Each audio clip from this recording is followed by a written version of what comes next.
Realasitgetpodcast, episode number 16. 16. Chuck, how you feeling, man? I'm all right, man. I've been better, but I'm all right, though. Same. Can't complain. Man. Episode number 16, man. Yeah, man. Back at it. Back at it. You know what I'm saying? Back at it again. Make this thing flip. Yep. Anything new with you? Anything new? Since the last time we talked the other day, nah, not really, man. Just living, you know what I'm saying? Figure out the next move, you know what I'm saying? And yeah, man, just, figure out the next move, man. You know what I'm saying? Same really here. What it is, man. Same here. Hey, trying to figure out how to get $1. Hey, man, I need $2, bro. Right. Congrats to LSU women's basketball team. Yeah, man. They defeated Iowa today. Angel Reese to be national champions. Bayou Barbie, that's what they call her. What's your thoughts on that? You know what I'm saying? I watched them when they played the game before they played Iowa, and man, Angel Reese the dog. Man, I'm glad that I was rooting for them. I like the way they play. I watched the whole game start to finish. I like the energy. I like the energy. I like the coach. You know what I'm saying? She got her own style. Angel Reese is a dog. They got a couple other players on there that's real nice, man. I just was glad to see them win. So let me ask you. I do like the girl, Caitlin Clark. She's a dog too. You know what I'm saying? But they just ain't have enough. So let me ask you. If South Carolina would have made it and played LSU, who would you have went for? South Carolina. Because of Dawn Staley. Me too. Dawn Staley. She's a GOAT. Do you think she goes down as one of the best female basketball coaches ever, like up there with Pat Summitt? Definitely. She's there now. You know what I'm saying? Pat Summitt, Gino Auriemma, her. You know what I'm saying? Yeah, he a GOAT. Yeah, you know what I'm saying? I think she's already there now. You know what I'm saying? Too bad she couldn't get past LSU. LSU is a better team. So let me ask you. You look at South Carolina's record. I believe they only lost one game this year, right? Mm-hmm. You're the head of administration. Mm-hmm. You have South Carolina for the next 2 or 3 years. They put up an impressive record like that. They just can't finish. Do you get rid of that coach? Nah, I didn't even think about it. You don't think about it at all? That wouldn't cost my mind. I agree. Wouldn't cost my mind. She's already won national championships already. Correct. In fact, and as long as they're like not just a losing team, you know what I'm saying? But in this scenario, they're a solid team to keep making it to the tournaments and Elite Eights and Final Fours. They just can't make it to the hump. No, I don't. I figure in my mind eventually, because they keep being solid, they keep being good. They just break through. Yeah, they just can't get to the hump. And sometimes it takes time. You know what I'm saying? You can't win it every year. Right. Even with I be having talks with my buddies, and I'm like, imagine if Nick Saban just went on a losing streak. Right. He's so invested into Alabama. Yeah. They're not gonna even really look at it like that. He got so much grace. He can have 2 no-win seasons and they still won't fire him. Now, the third no-win season, they might fire him. But you got to understand too, it's gonna be alumni, right? Alumni pressuring administration. I don't think administration is gonna be like, look at what he did for us already. Right. You know what I mean? But alumni is pretty much gonna be like, nah, we can't have that. You see our facilities, bro. Alabama. Before Saban got there, come on, bro. Regular school. Come on, bro. Regular school. Come on, man. Alabama, they was famous for what's the guy? What's the guy? Bear Bryant. Yeah, Bear Bryant. Bear Bryant. But other than that, nobody wanted. When you look at the alumni, since Saban has been there compared to Bear Bryant, right. Come on, man, it's ridiculous. Man. No, yeah, what Saban has done at Alabama was to take them to levels that they haven't been before. You know what I'm saying? Because before they were winning before they had black players playing in Division I. Right. With Bear Bryant. So he was good with those players, but you know what I'm saying, he was one of the last ones to integrate his team. You know what I'm saying? Then from there, he was out and not winning like that. Mm-hmm. You know what I'm saying? But what Nick Saban did in Alabama, you can't question it. I don't even think that can be duplicated. It's hard to do. It's hard to do. It's hard because now Kirby Smart trying to get there at Georgia. He's trying to duplicate it, but back to back. I'm gonna tell you, man. I think what Saban has done, it's so impressive that even if he gets to the big game, and he lose, the team isn't upset like that. Yeah. Just because they know we gonna be back here. We'll be back next year. Yeah.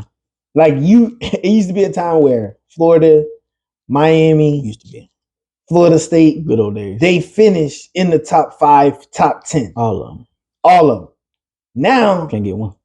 You can't even get one of them. Alabama has been in there the last damn near since 15 to 18 years. Yeah. Since Nick Saban's second year, they've been literally just ranked. Yeah. How do you think he built that program, man? Like, what was the blueprint going in? I mean, did he have a specific type of player that he wanted to target, or do you think he got what he could get, he won, and he just continued to get? I think the fact that he had a good pedigree, you know what I'm saying? So before Alabama, you know, he was at Miami, he was an NFL coach, so that helps. And then before that, he won national championship at LSU. Correct. You know what I'm saying? Then he was winning games at was Michigan State, then he was winning games at Kent State. You know what I'm saying? So I think it was Michigan State. Well, I know he's at Kent State for that, but he was already had a winning track record. Years in, and then he was in the 80s and 90s, early 90s, he was an NFL coach with Bill Belichick. You know what I'm saying? So he had always had a good track record. You know what I'm saying? So then once he came back to Alabama, he got the NFL pedigree. He had been a head coach in NFL pedigree. So now players are like, okay, I can go play for that dude. He know how to get me to the league. Right. And then from there, recruiting has been his go-to of everything. Yeah, I know he's a great coach and he's X's and O's and his coaches X's and O's. Recruiting has been his foundation, has been the reason why he's won. He's a very good recruiter, knows how to talk, and he knows how to get people to the league. So once you feel like you know how to get to the league, I know I can get to the league from that school, I'm just gonna go there. And then once you win. Do you think Nick Saban goes back to the NFL? For what? For what? Well, you know what I'm saying? I agree. I get it. You know, he didn't have the greatest time at Miami or whatever, but I'm a Dolphin fan, so I was watching it at that time, 2006, 2005. I think if he'd have stayed at Miami, you know what I'm saying, I think he would have been okay. Now, the problem was that he chose Dante Culpepper over Drew Brees. If he chooses Drew Brees, maybe not Miami. Maybe still at Miami. Miami has Super Bowls and everything like that. You know what I'm saying? But he chose Dante Culpepper because of the doctor and all that kind of stuff. But I used to like Dante Culpepper, man. Yeah, no, I did too until, you know, he tore his knee up, and then it's between Dante Culpepper. That's when Ricky Williams was there, right? Yeah. Listen, the Dolphins had so much hype. They had Zach Thomas. We still had I can't believe I forgot the man's name. Jason Taylor. Yep. You know what I'm saying? We had Sam Madison. Yeah, Sam Madison. Yep. Patrick Surtain. Yep. There, we had Ronnie Brown. I had high expectations for Ronnie Brown when he came in, but it just didn't pan out. Yeah, man, he had a good 1 or 2 years. He had 1 or 2 years. 1 or 2 years with Dolphins. He had there. Now he had Chad Pennington came and did something for us. You know, we had some guys over the time. Jake Long wasn't there. I think he might have just when Saban was there. No, right. He might have came in right after Saban. That's what I think. Yeah, he came in right after. I remember Philbin area. Yeah, he broke headlines for the highest paid center, I believe. I think left tackle. Okay, left tackle. Gotcha. Yeah. He was he was right after that Saban area, like right after that time there. You know what I'm saying? Yeah. What's the quarterback? Chad Lucas. That was his name. Chad Pennington. No, the Dolphins had a quarterback named Lucas. Black dude? Yeah, black dude looked like Mexican. Yeah, black dude. Remember one time they was just going through quarterbacks left and right. Yeah, by the time they had Cleo Lemon there, Jay Feeler. That's who it is. Yeah, Cleo Lemon. Yeah. Cleo Lemon, Jay Feeler. Jay Feely. Who else we had at the time? Now, of course, we had Chad Pennington came through. Chad Henne was there. Yeah, so we had some guys there. Hey, and what people say, they haven't had a good quarterback since Dan Marino. We had like spots. You know what I'm saying? Like I said, Chad Henne gave us a spot when we made the playoffs in 2008. We lost the first round to the Ravens, and then from there, you had in 2016, which was a big gap between 2008 to 2016. Ryan Tannehill had that one good year in 2016, but he got hurt right before the playoffs. We think we had won like 10, 11 games. He got hurt the last 2 games of the season, and we just lost first round playoffs because he was balling that year though. So before we go into the rest of the episode, we always tend. So let me ask you. Yeah. You're the GM of a team. Yeah. You're tight with the head coach of the team. Okay. You currently have Tua. You got Lamar Jackson on the market. Yeah. What do you do? I'm good with the head coach. Head coach says he believes in Tua, and I believe in the head coach. I'm gonna go with Tua. I get it.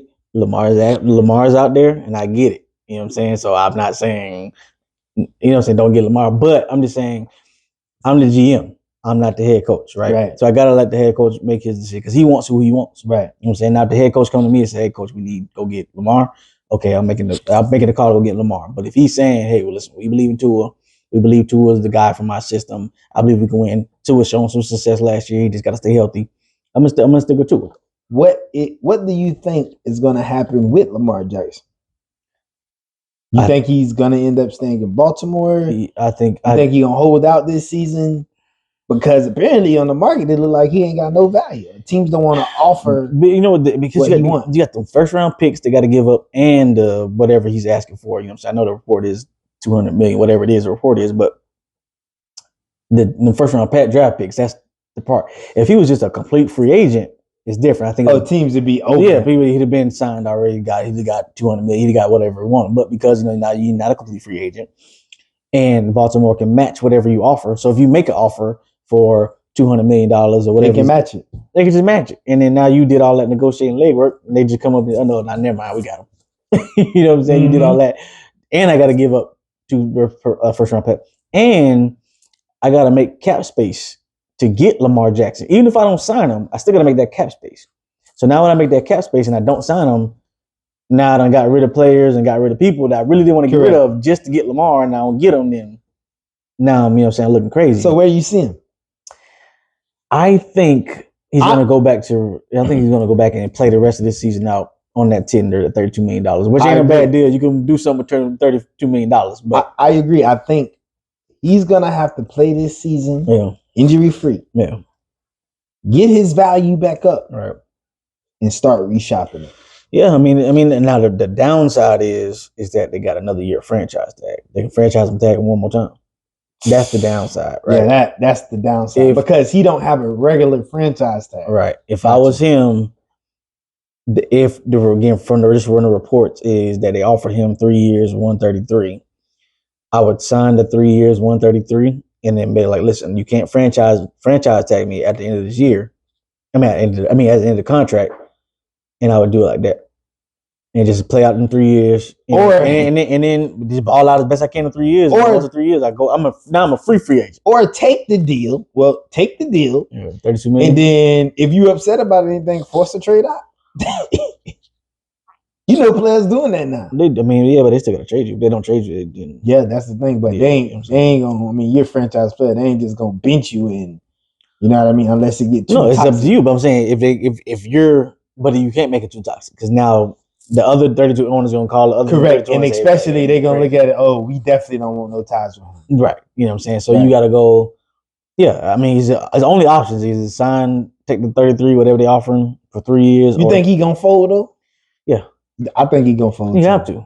Because you can't, there's no winning with that. Because you got to understand. You're going to sit out the whole year? Right. What else are you going to do to make $32 million this year? Right. Can't resell sneakers. What are you gonna do? Are you gonna be a movie star? Right. What are you gonna you know what I'm saying? Trying to think what you gonna, let's see. Now if he call, Ian Dunlap and Ernie Leisure them and say, hey man, I got, $8 million, help me invest. Then you can make $32 million if you learn how to day trade or whatever, $8 million. Yeah. But then you're gonna be still gonna be sitting out the NFL. You know what I'm saying? You can make all the money you want. Yeah, I say take the deal. Yeah. And like I say, at the end of the day, make the haters shut up. Make the doubters shut up. Man, you just go play football. Sign whatever, go play football. And then just try to, wait your 2 years out. And try to get a Mahomes contract. Wait your 2 years out and then go somewhere else. If you just feel like, okay, I can't play for these niggas no more, man, then ride these 2 years out. And in 2 years, you'll be a free agent and go get as much money as you want to go win somebody else's Super Bowl. You know what I'm saying? Right. If you win the Ravens' a Super Bowl within that time, now your value is going to quadruple. Correct. You know what I'm saying? You can demand what you want. Yeah, I want $500 million. Give it to me. Now they're going to give it to you. You know what I'm saying? Yeah. But I think he's in a different little spot. He can't win just because it's 32. And two, he ain't got no agent. So they're using that against him as far as negotiations. But he don't really need no agent. But the other agents don't want him to get no big deal either. Correct. If you're an agent, you don't want Lamar because you ain't getting nothing off it. That and if Lamar Jackson, who doesn't have an agent, gets a big deal, it put your job in risk. Now my client gonna be like, well, if he can do it, I don't need you. Correct. You know what I'm saying? So now you got agents and the NFL team against you. You know what I'm saying? There's no way he can win. Right. You know what I'm saying? No way he can win. He can do whatever, but you can't win like that. You know what I'm saying? You got to sit out, or sign whatever they give you. Try to sign a short-term deal, and then in a couple of years, man, you're a free agent. That's what I do. I would sign the short-term deal. Yeah, probably take less money. Yeah. And in that deal, you can't franchise tag. But if what they're saying is true, 133 million fully guaranteed for 3 years. What you complaining about? Man, go make that money. You still getting the check. Man, he's 133 million guaranteed. Right. Your family is set up for life. Set up for your life. Kids. Plus, he already got money. He gonna make money just off his name for the rest of his life. You know what I mean? Yeah, I mean, but I will say, I think not having an agent, I'm gonna say it's hurt him necessarily. I mean, obviously, it seems like it hurt him in negotiations, but it feel like, I mean, maybe I'm tripping and maybe I'm not thinking of whatever, but like, as far as his endorsements, like, you see him like a bunch of places being endorsed, like on commercials and stuff like that. You don't, but I mean, I don't. I'm not saying that he's not. I'm just saying, I'm just saying you don't. My eyes, I don't see him like on Subway commercial with Steph Curry and all them and all that. So I don't know. You know what I'm saying? Like that's another expense, but that's another way of income to make a bunch of money that maybe he don't trip as much about the contract. If I'm making, saying $50 million off the court or off the field, and it's saying, but again. Maybe I just not thinking of it right at this time. I have never seen but I ain't really seen him on no commercial like that. Yeah. You know what I'm saying? So that could be another reason why like he's like, hey, bro, I need this money from y'all because so I don't know if that of having an agent or a publicist or whatever else is out there. His mom is his manager. Right. So I don't know if having that is, as far as when it comes to endorsement, I don't know if it's hurting them or helping them or whatever. Maybe he has endorsement, I just don't see it, but maybe to my knowledge, I ain't seen him on Nike commercial, I ain't seen him on no Beats commercial, I ain't seen him on no whatever else commercial. But if you was in his shoes, you already had that thing signed. 3 years, 133 I'd have been signed that. Yeah. I agree. Yeah. And I would have been pushing like, let me get as much endorsement deals as I can. Correct. Like, you know what I'm saying? Like I'm trying to do like, okay, Subway wants somebody in the commercial. Me, Burger King, I'll do Burger King. I'll do McDonald's. do a bunch so you can make all that money off the court, off the field, and have incentives in your contract. Have incentives in your contract. X amount of rushing yards, X amount of touchdowns. Earn your leisure. I got $20 million. I need this $20 million to be 100. Show me how to get it. Yeah, investments and stocks and everything like that. You got the money to play with. You can day trade that, man. $8 million day trading. You can make your NFLs out. He don't even have to sit there and do it. Just hire somebody. Them niggas earn your leisure. You got the money to pay them to make his money. They ain't done that. You know what I'm saying? Yeah. I was talking to a few of my buddies, and your wife, your girlfriend, person who you're dating. Right. After a period of time of dating, I'll say about 5-6 years. Yeah. They come to you. They say, "Hey, I got a problem." Yeah. Not a problem, but hey, I got a secret to tell you. Secret. You looking crazy. Right. She tells you she have had threesomes ran on her by 2 to 3 men at a time. What do? How do you take that? Do you continue the relationship? Do you end the relationship? Do you still be in love with this person, or you just feel disconnected? What do you do after her revealing that type of news to you? That she's been very promiscuous, trained and all that. Correct. Okay, so in this scenario, it all depends on the circumstance, right? So my girlfriend tells me this: how long have we been together? You know what I'm saying? That's the question. Like, if we've been together 5 months, then all right, now we may not make it. It's like, okay, you saying 5 months ago you was getting trained and everything like that. Mm-hmm. That's different. You know what I'm saying? Now my wife, we've been together, 20 years, 15 years, got kids and everything like that. She tell me, hey, listen, before we got married, I was wilding out. That's different. Right. Now I would be, again, so this is a scenario with my wife, 15 years, 20 years. She tells me before we got married, she was getting trained and all that other kind of stuff. I would be more mad that she told me than the fact that she was getting trained. I agree. That's something you just take to your grave. Just take it to the grave, bro. I had no reason for me to know that. Hey, you saw I was moving. I was good. Every day. I never questioned your lifestyle before me. Never. Now I'm gonna have to rethink about it. I'm mad. I'm about to relive this moment every day of my life. I'm mad that you told me. Why did you tell me? For what reason? Well, I am living perfectly good. Why did you tell me? Now I got that in my brain. I just had something, I just felt like I just wanted to. Don't feel like that. I agree. Now, if don't tell me. Currently getting trained, tell me. If you're currently living that lifestyle, tell me. So what would be the difference though? Because she's doing it right now. We married. She's cheating and acting crazy. You know what I'm saying? Yeah, it's me. Man, listen. She's getting trained while you're married. The marriage is in tomorrow. I'm gone. I'm going. Whatever I gotta go to my mom's house or live in the car or whatever I do. I'm gone. I'm out the house and leaving. I'm gonna be upset. Do you think you wouldn't leave if she says, hey man, listen, last week I got trained by 3 dudes. I'm dead. I'm bound to snap, man. I'm bound to snap. Right. I'm bound to snap just because you're gonna blink out. And the reason I think dudes blink out, especially if you're a good dude. Right. I was talking to a guy, right? And I asked him, young dude, man, I think he's like 30 some years old. He's 30 years old, right? He got married 21. Same.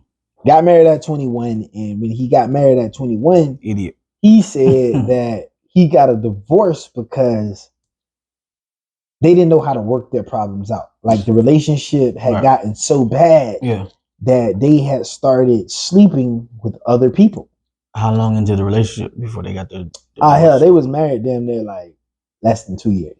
But like towards the end, I say like year and a half or whatever, they just became unhappy. He's sleeping, him and her are sleeping with other people.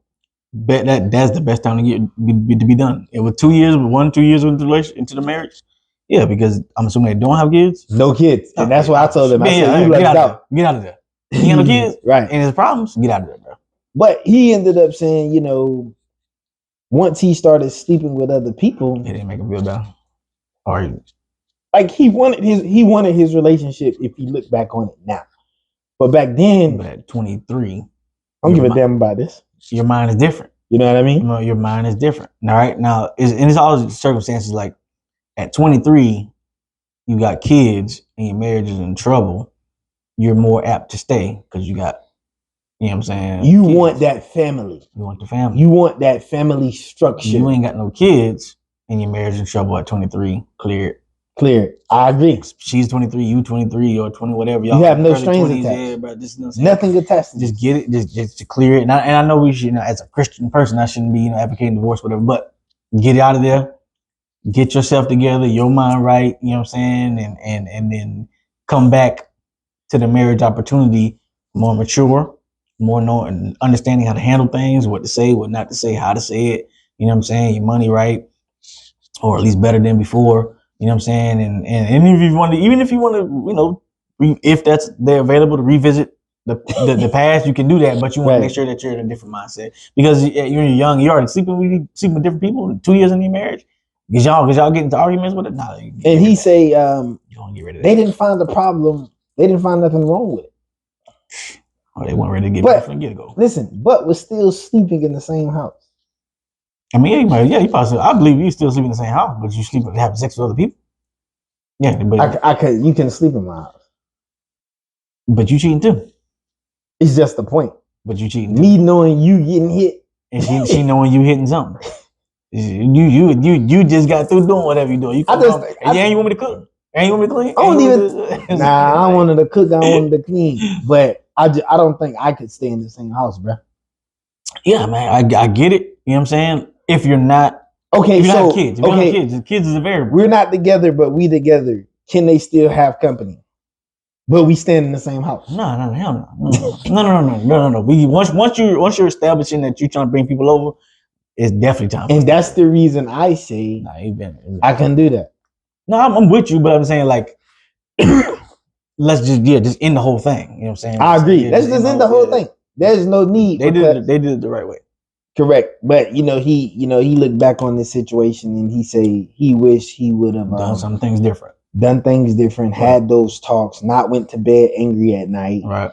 And it's just like it's one of them things where you learn and you grow. I'm 23, bro. You ain't thinking about that crap at all. You ain't thinking about thinking correctly. You just think about smashing. Yeah, you just she doing that. And then too, marriage is more of let's get married. You wifey. You ain't really put no thought into this some long term type. I got married at 21. I ain't asked none of them questions, bro. I didn't ask the proper questions. What made you get married at 21? Man, I knew this is who I wanted to be with. You know what I'm saying? And at the time, about to leave school. So I think I knew I wanted to be with her. And she actually was the one who kind of brought it up really about the marriage. And I was like, I'm about to go to Florida. How did you propose? It was more. None of it was done correctly. No, I say that none of it. It was more. We kind of got married on a whim. Okay, right? And I say that because literally, I'm about to move out to Florida, and or maybe it was summer break or something. So I'm about to go to Florida. I remember she was like, something like, "Oh man, you need to marry me before you leave," or something like that, right? And it was in jest, and then that turned into a conversation about, okay, what if we really got married, kind of thing. Again, I'm 21. So I'm like, you just going with the flow. Yeah, I'm just going with the flow. I'm married. You really don't know what you're talking about. Yeah, but I knew I wanted to be with her. Right. You know what I'm saying?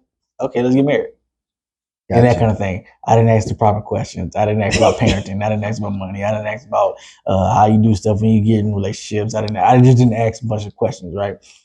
Trial and error led us to 15 years of this. Do you think if you would have asked those questions, would that have made your relationship any different? Yeah, because I would have.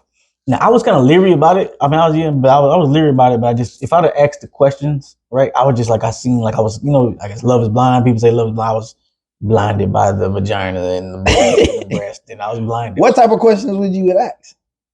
Now, like if I'm like, you're saying it, like if I would have back then, okay, what type of questions? Parenting, okay, what is your parenting like, right? As far as a kid, you believe in discipline, you believe in whooping, you believe in but you ain't got no kids yet. But you gotta prepare. See, that type of stuff ain't on your mind. At 21, that's what I'm saying. The 21, I didn't ask no question. Right. I just knew I wanted her. Got you. And I needed her. And I'm gonna have her. So it would have been more questions based on you guys' future. Current and future, yeah, definitely about parenting, right? Well, finances, how we gonna handle finances. You know what I'm saying? Like, okay, at 21, I ain't got no job right now, but just leave school. What we gonna do? Kind of thing. Now she had a job at the time, whatever. But I also don't want to live in Tennessee, so whatever. Yeah, it's boring as hell then. Yeah, you know, since that's one. Parenting, finances. What do you like when you get angry? When other niggas gonna try to come talk to you, what are you gonna do? What else I'd ask? Cleaning up. You know what I'm saying? Like how you like things clean? You like things clean this certain way, this way. Food. You like to cook? You don't like to cook? You know what I'm saying?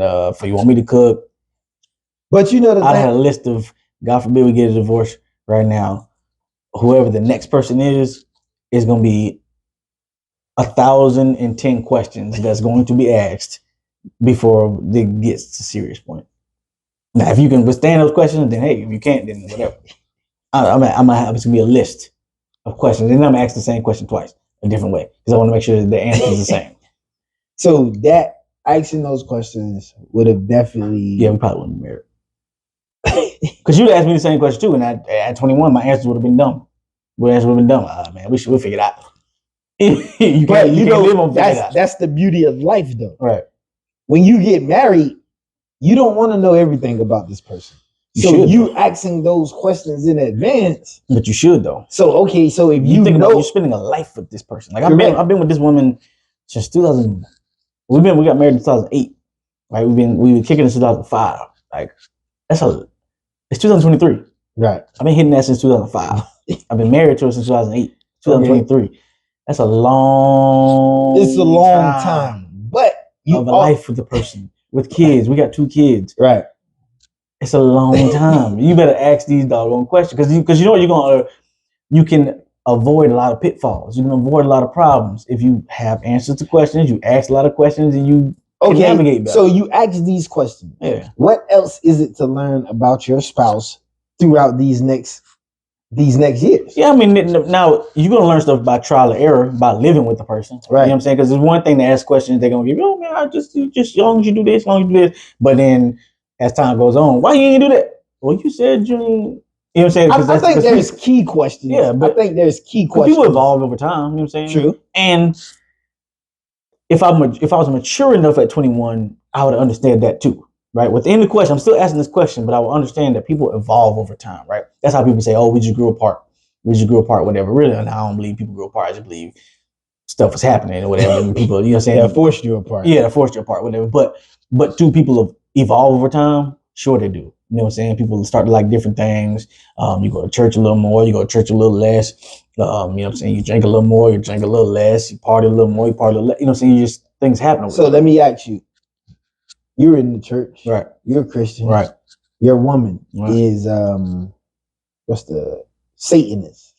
Like a Satanist or atheist? Satanist. Because it's different. Satanist. Yeah, Satanist is somebody worshiping Satan. Like the devil. Like atheist is just somebody who don't believe in God. Okay, either or. We need two scenarios. Okay, two scenarios. An atheist, Satanist, Satanist. Yeah. Could you be in a relationship with that person? Not a Satanist, no, not at all. But an atheist, you could. It'd be challenging for sure. It'd be challenging for. I could at least try with the atheist. You know what I'm saying? Because they were saying, "Hey, I don't believe in no God," and we gonna have those conversations. And some of those conversations may be intense because I believe in God. I believe that Jesus was a real man who lived on earth. You know what I'm saying? And died for our sins and all that kind of stuff. So it's definitely gonna be a challenge. But I also feel like, and it would depend on how understanding that they are, right? That way we can navigate that. You know what I'm saying? Hey, she don't believe in God. I do. How combative is she when it comes to that? You know what I'm saying? If I'm going to church, is it a problem that I'm going to church? Right. Okay. If I'm saying, okay, whatever, you want to go to church, fine. But is it a problem that I'm going to church? Are we having an argument about this or that kind of thing? I think if she's a Satanist, there's no question. There's no. We're not. It's not even. You just not even. I wouldn't even. Well, Satanist. You probably gonna know a Satanist during dating, so I wouldn't even dig that no more. Got you. That'll just turn you off. Yeah, you crazy. Even if she bad. Yeah, especially if she bad. Because I know she wild. A fine Satanist, she wild. He ain't regular. He ain't no housewife. All right, moving on, man. Porsche billionaire divorcing his wife due to dementia-like illness. Because she can't remember nothing. What do you think about that? You think he fouled? Yeah, a little bit, yeah. I think he fouled just because he took the vows. Yeah. You know what I mean? And you knew. Yeah. At the end of the day, you were supposed to be by her side. I guess too, my question would be, okay, he divorced her, right? Is he still, he's a billionaire, so is he at least putting her up in a home, getting her a nurse, and saying, hey man, you can live your life? Or is he just like cutting her off, like boom, you don't got nothing, go back. But you know what's sad? Different, right? You know what's sad about this? Yeah. Those aren't symptoms where you just woke up one morning and it was like it's over time. I'm assuming when he divorced her, it just got worse and worse and worse over time. Correct. Right to the point where he like got worse. But he been out doing his thing while the symptoms probably were developing. He's a billionaire. He been doing this thing. Plus he's a billionaire too. Yeah. Then she woke up one day and didn't know who the hell he was, and she like, all right, God, I can't deal with this. What would you do in a situation like that? If I truly loved her, are you still attracted to her knowing she can't remember who you are? She's still body ain't changing it. Huh? Her body ain't changed, right? Her body remember who I am. Still the same. Okay, I'm still gonna hit it. Man, you sick, man. Your wife? My wife, but she can't remember that stuff. Okay, that wouldn't even attract me. Man, if she's willing to have sex, yeah, we're gonna do it. What you mean? She ain't completely forgot about it. She just going through her moment. She's agreeing to she's doing it just to be doing it, but the emotions and all of that ain't the same no more. You may get off of her and she may be like, what are you doing? We're gonna talk about it. hey. And but remember, he's 70, 80 years old. Man, yeah, we finna do it. Hey, the next chick using them for that bread. Yeah. So might as well. She doing the same thing. Ain't no motion now. She just want the money. I'm gonna be honest. So, yeah. But because again, in this scenario, it's been happening over time. It's just got worse and worse to the point where he's like, man, okay, I can't deal with it no more. Right. So he's probably been having sex with her over time. Right now, he's at the point where I just can't do it no more. Me, if I loved her, I would just get a nurse and get somebody to help. Now, if I just got to the point where I said, okay, God, yeah, that's fine. I would pay for her to get her own house, pay for an in-home nurse to be with her all the time, and I'll probably clear it. You know what I'll do? I would probably have a real talk with her. Right. Yeah. Listen. Definitely. You out of your mind. I wouldn't start with that, but yeah, go ahead. In so many words. Yeah, I got you. In a nutshell. You out of your mind. Yeah. You ain't got them all right now. Mm-hmm. I still have my manly needs and wants. Right. You can't honor them how I like. Who say she's not honoring them? Bro, he ain't getting no divorce just because of that. Like, trust me, she ain't. It's something that he's looking for that she's not doing. He's 87 years old, and then she's like, she just go crazy on him from time to time. So like, someone on Monday she wake up and they good. On Tuesday she wake up, you don't know that, she don't know. Or he's like, man, I ain't trying to do it. If you do stay around, you really got to study her and see what days she's normal, what days she's not normal. Yeah, the times and all of that. You know what? I would not divorce her. If I love her truly as my wife, I would give her. I'm a billionaire, so she might have a separate house in the back, or she gonna be in the other wing of the house. I'm gonna just be like, listen. I guess you just gotta bring it to it, the truth. Yeah. Listen, you crazy, man. I won't say it like that, but I'll be like, you know what I'm saying? Like, hey, listen, your dementia, because she knows she has dementia. It's impacting our relationship badly to the point where I feel like we can't even make it no more. Correct. What my solution is, I'm gonna get you a nurse. I'm gonna still take care of you. We good. You gonna be here. We still gonna have dinner. You're gonna be over there. Right. I'm just hitting something else. But you still wife. I wouldn't tell her that, but I was just like, you gonna be over here. We gonna you can tell her that. You know why? She's not gonna remember. Maybe. She ain't gonna remember. Maybe. You know what I'm saying? But I definitely be like, listen, you're gonna be on the other wing. Right. You gonna be a few doors down.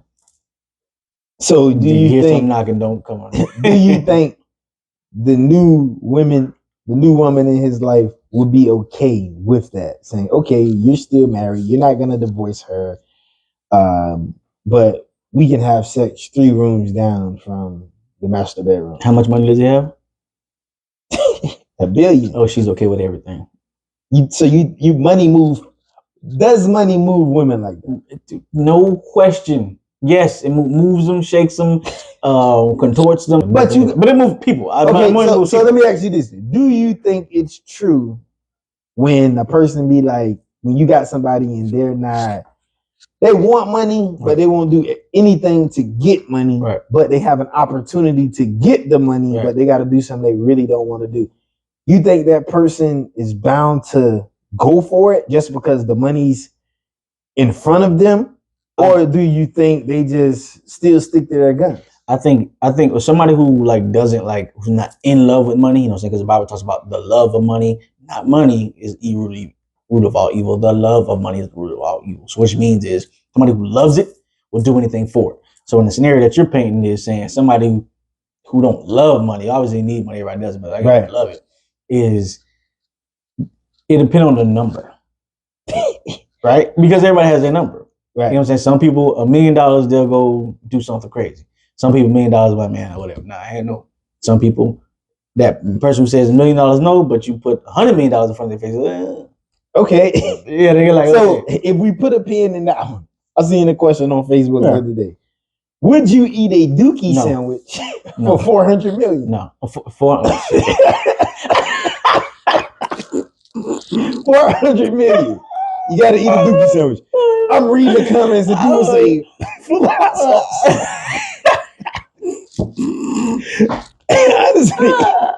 Honestly, 400 million.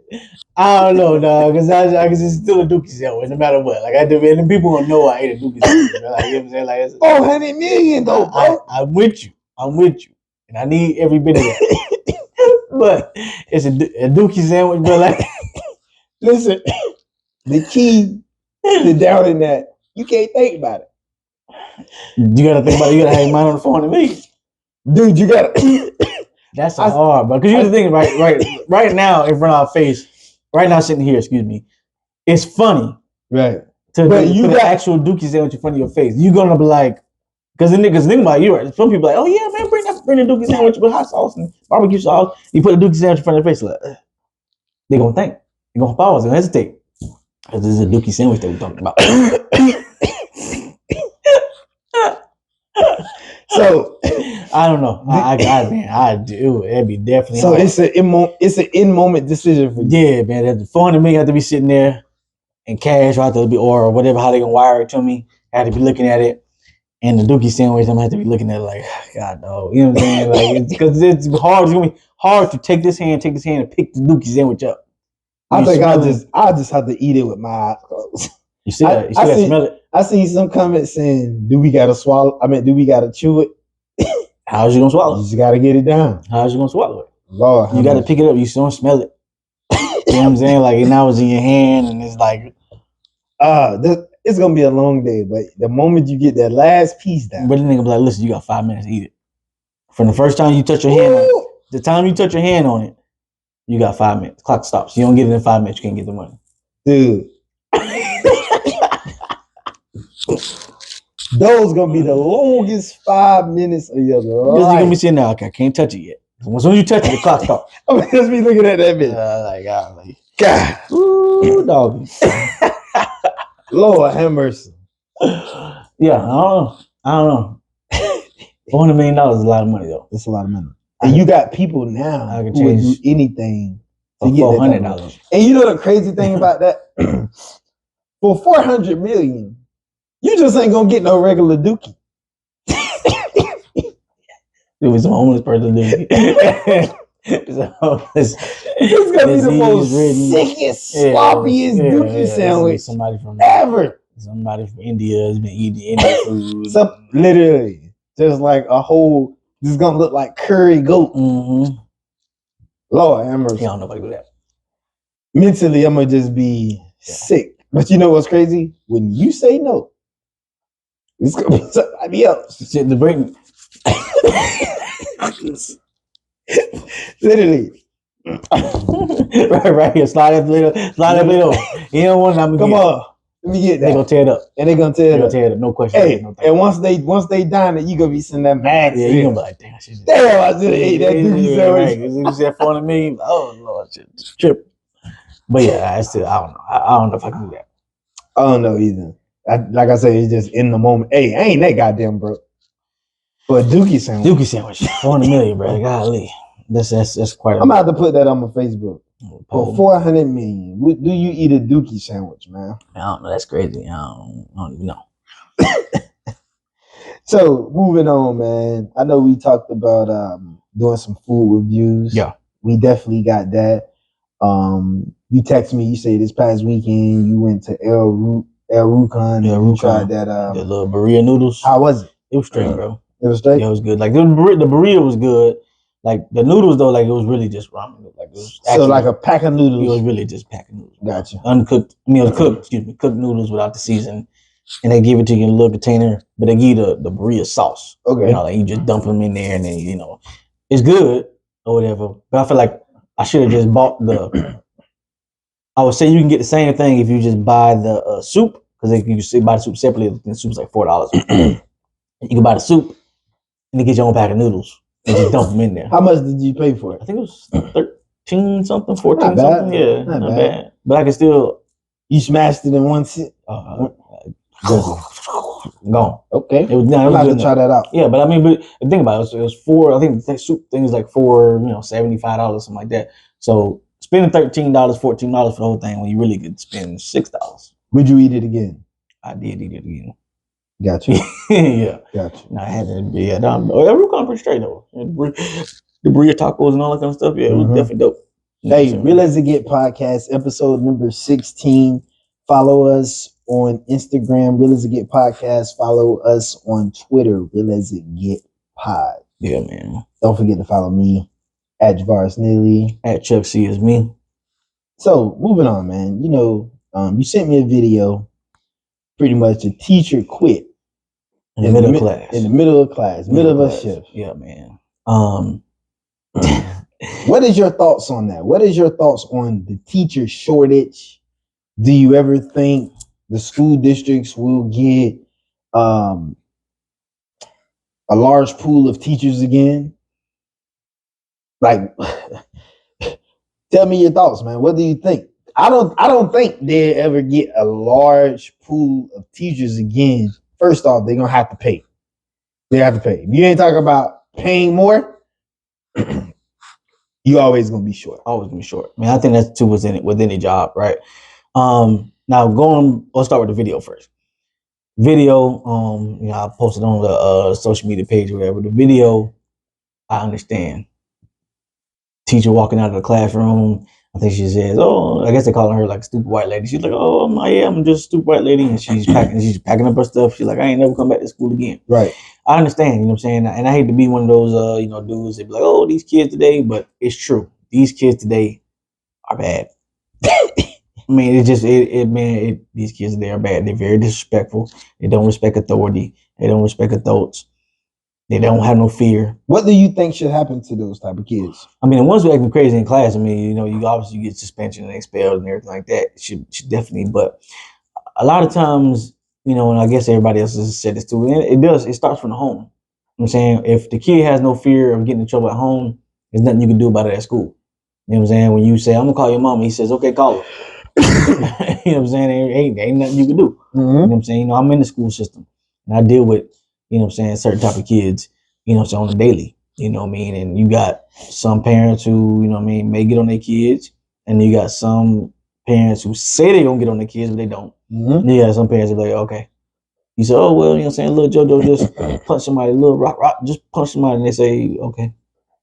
I'll deal when I get home, but they don't deal with it because Rock come, he come do the same thing the next day. Compared to when you was growing up and the teacher called home, it was you get your butt. Please don't call home. Please don't call home. Literally, the worst butt whoopings I hated when you went to school. You done showed out. You get home, haven't received that call yet. You just go about it. You just go about your regular business. Boy, get close to 8:30, 9 o'clock. Mm-hmm. She come calling. You think you done got away. Yeah. Boy, they done. Remember, I think my last whooping ever was sixth grade. And I don't know, I had said something crazy to the teacher or something like that. And I wasn't doing my work or nothing. Mm-hmm. And she wrote a note to my mama and told me, like, oh, hey, you need to get this signed and bring it back. So I'm trying to be slick, you know what I'm saying? So I'll wait till the next morning, right before I gotta go to the bus stop. And like, that's what I said. I'm gonna wait till I get to I gotta go to the bus stop. Slid that note, butt whooping immediately ensued. Right before I go to the bus stop. I mean, just I thought I was trying to be slick. I figured she wants to read. I got one similar. Get out of there. I was going to Eager Lake. That's where I'm at now. Eager Lake. I was going to Eager Lake. Eager Lake now kicked me out of the school. Mm-hmm. They gave me a letter to take home and send it to my mom. Yeah. I didn't know what the letter said, but I knew it wasn't good. Right. I ripped the letter up. I ripped the letter up. So they're expecting my mom to contact them after receiving the letter. Right. I ripped the letter up, throw it in the garbage can, go home like ain't nothing happened. Yeah. After a few days, they call home and say, hey, you didn't get this letter? My mom asked me what happened to it. I tell her I got rid of it. Boy, she whooped me, and then I had to change schools.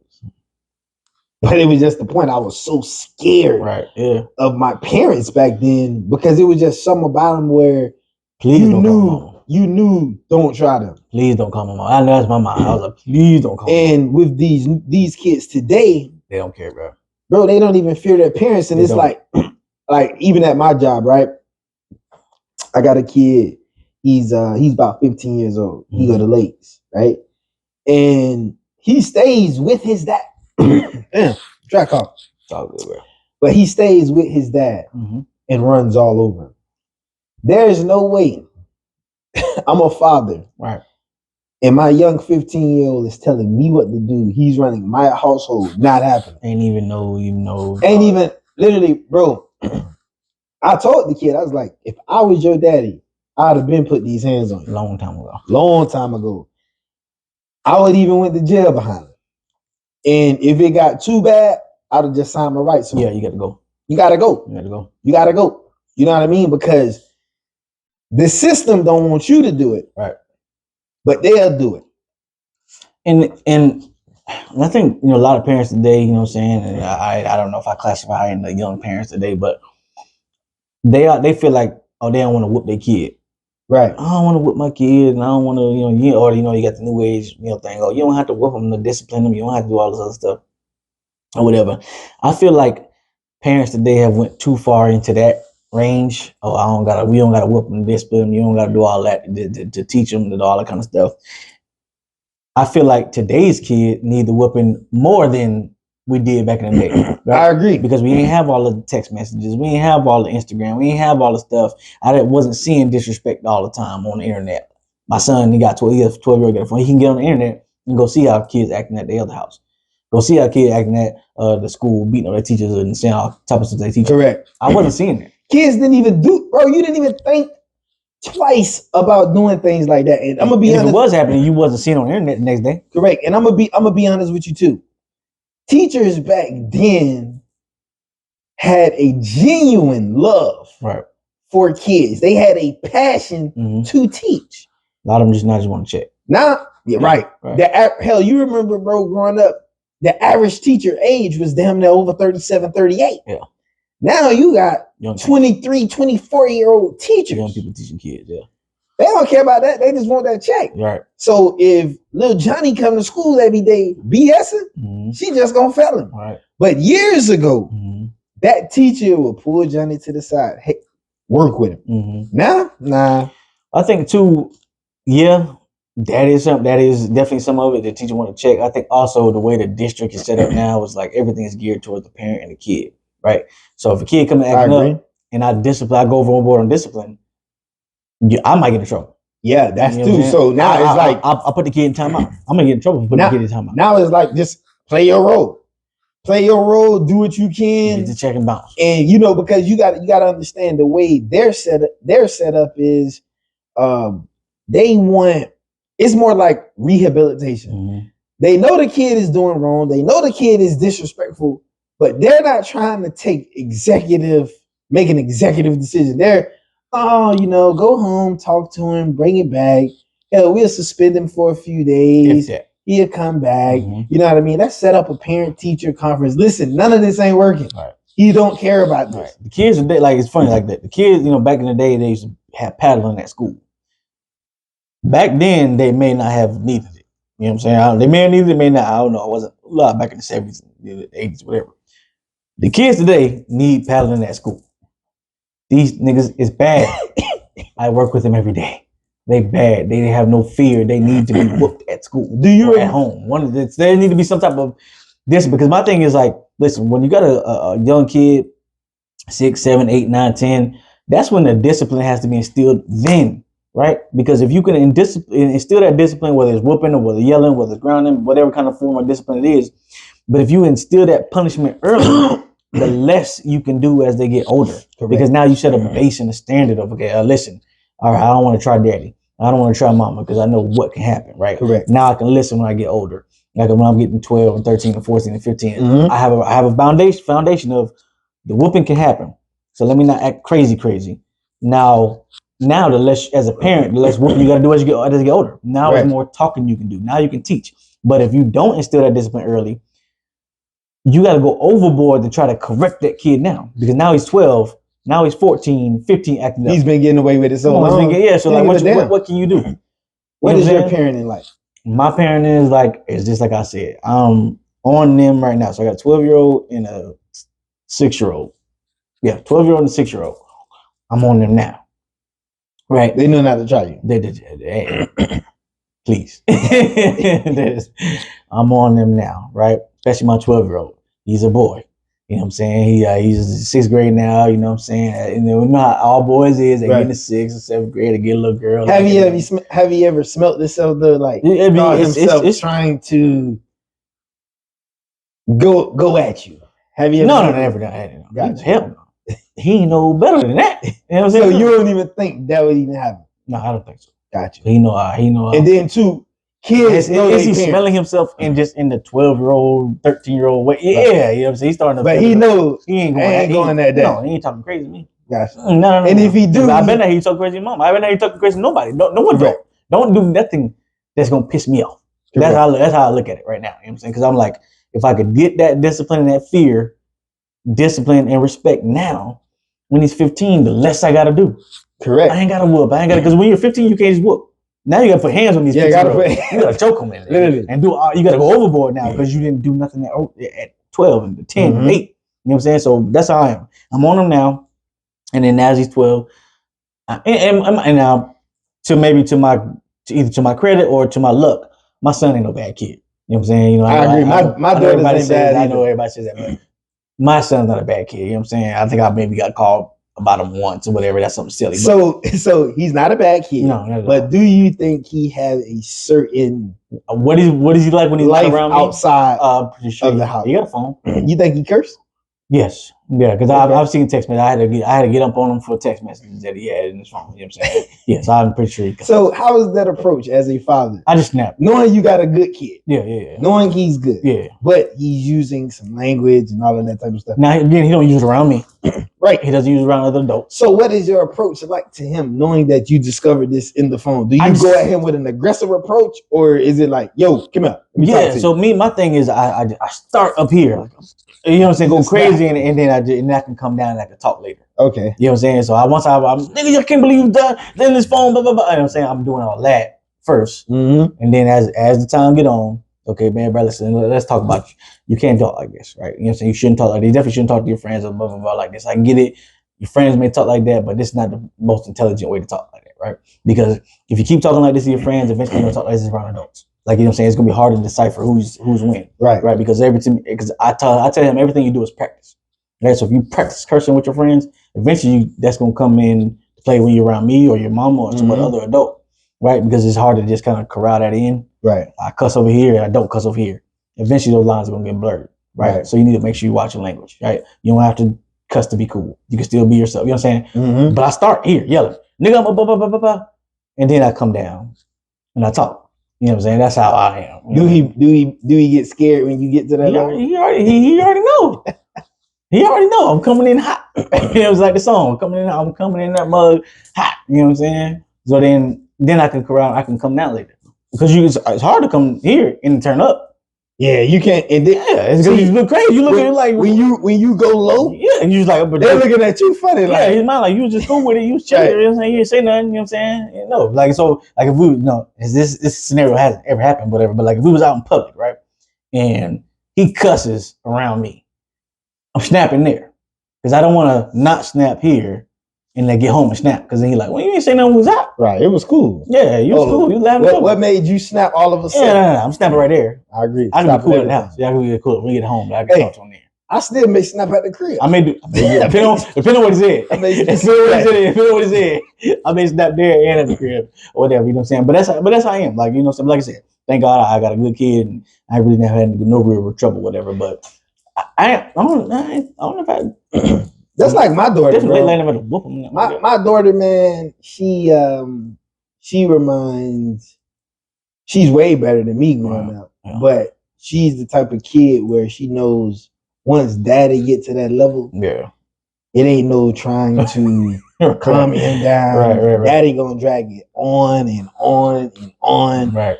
You know what? I'm just not gonna try to get daddy to that level. You know what I mean? Right. I'm just not gonna try to get daddy to that level. Right. Just because you may have done something 2 weeks ago, but you do something today. That came back at me. That's coming back to me. That's coming back. That's coming back. So this argument, this confrontation, can damn near go on for an hour. Then everything just gonna start back here. That is 100%. And at the end of the day, I'm gonna take your phone away. Yeah. Take your TV away. Yeah. Hell, I just may start back up again. Right. You just never know, depending on the situation. But she knows she's a good kid. Mm-hmm. She's very emotional too. So she knows once I get to that level, all I got to do is look at her some type of way and be serious, and she's already crying. That's how my kids. It's mind games. Yeah, that's how my kids. It's mind games. I can just look at her, mug her a little bit, talk loud. She getting crazy. She go looking crazy, looking around. Yeah, that's how my kids is. They just daddy serious. Daddy looking. Now, mama ain't like that. Nope. She ain't like that. She have to tell me, but like I tell her, this daddy mode. Right. And the reason why, this is why, you know, I probably didn't agree with some of the things my stepdad and mom did to me when I was growing up. But those values are always going to live with me because they helped me get to where I am now. Right. So when it comes to just disrespecting your parents, I don't agree with that. I don't rock with that. Right. So I gotta put my foot down because I refuse for my daughter to go out there and somebody else do it to her. Right. Now, if anybody gonna do it to her, daddy's gonna be the one to do it to you. But you ain't that type of kid. You know right from wrong. You know what I mean? And at the end of the day, honestly, I respect my daughter if she got older and she came to me and was like, yeah, daddy, I do this when I'm not around you. I respect that. I can deal with that. I can deal with that because we're going to fix that. And you know what? It's not going to be an aggressive conversation. I can teach it's you more, to learn. It's a teaching moment. Right, yeah. You know what I mean? There's a better way that you can handle things. And that's how, and two, in my mind, again, I get it. If you come in crazy, 6, 7, 8, 9, 10, 11, right? You instill that, you can get whooped at any time. The more teaching and talking you can do at 15, 16, 17, 18. You know what I'm saying? That correct. Right. Now you can talk then, right? Because you instill, because they ain't coming in with disrespect. They're not coming in with, you know what I'm saying, I can do whatever I want. Nah, there's a respect level. And then again, I'm not suggesting you just go beat your kids or whatever, but I don't think I've really had to really I don't think I've ever pulled a belt out and whoop my son or whatever. But, I popped him a few times. I definitely popped him. My daughter don't get spanking. Yeah, I popped him, whatever, because, say he's, I don't know if I ever popped my daughter or whatever, but maybe on the hand or something light. But my son definitely popped, you know what I'm saying? But again, he don't never do nothing crazy enough. I feel like I gotta pull a belt out. Well, I'm more of like, let me go crazy enough so I almost whip him or whatever. Say now he knows it still can happen. Right. It ain't gonna be too older that he won't realize, but you know what, Daddy really never whooped me. He yelled a lot, called him crazy names, yelled. I got like this close to it. He got me, got on my face and all that kind of stuff. Now I done popped him in the chest and I don't know, he's gonna say I got hit by my pops. He gonna say that because I definitely had to do that, whatever. But two, my mind is let me make an example now. 11, let me make an example now. So at 14, at 15, I can talk. I ain't gotta go crazy. I ain't gotta yell. I ain't gotta do all this crazy stuff. You know what I'm saying? But if you don't instill that discipline early, at 14, you're gonna be yelling and I'm crazy. Now they're gonna be going back and forth. Right. They're gonna be cussing at you. Man, I ain't doing all. Now you got all that. But if you instill it early, you ain't gonna get all that. What should discipline be like in 2023? I think you can't spank your kid. Send them to school. Okay, so what should it be like? I think today's discipline, right? And again, each discipline could be different for different kids, right?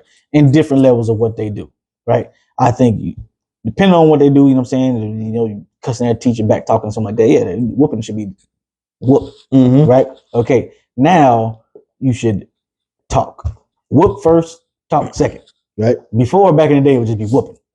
You know what I'm saying? Then the parents wouldn't talk. Right. So that's why I think that's when the new age parenting and the old school should mix, right? It shouldn't just be whoop, go to your room and we won't talk again till tomorrow. It should be whoop, right? Let them calm down. You calm down. Now you can talk. Okay, man, this is why I got up on your butt. Because of this is why I was yelling. This is why I popped you in the chest. This is why I popped you in the butt. Because of this. Now I can talk, right? So it shouldn't just be whoop, and it definitely shouldn't just be talk. Because eventually, if you just keep talking, they're gonna ignore. They're gonna think nothing is gonna happen. All I'm gonna do, they go, Dad, you gonna talk. Right. Okay, tomorrow I'm gonna do the same thing. He gonna talk and we gonna move on. Yeah, tomorrow I'm gonna do the same thing. Right. Next week I'm gonna do the same thing. Then I'm gonna feel like, I don't get whooped at home. The friends acting crazy. I'm acting crazy with them. So you gonna try me, so that's how they talking to adults. Right. You gonna try me, niggas, blah, blah, blah, blah. My son knows he better not talk to no adult like that. I better not hear it.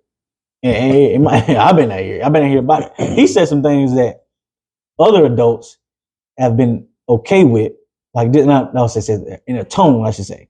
He's have a tone with other people that they've been okay with that I got on them for. Because I said, you better lose that tone. I said, don't, bro. You better lose that tone.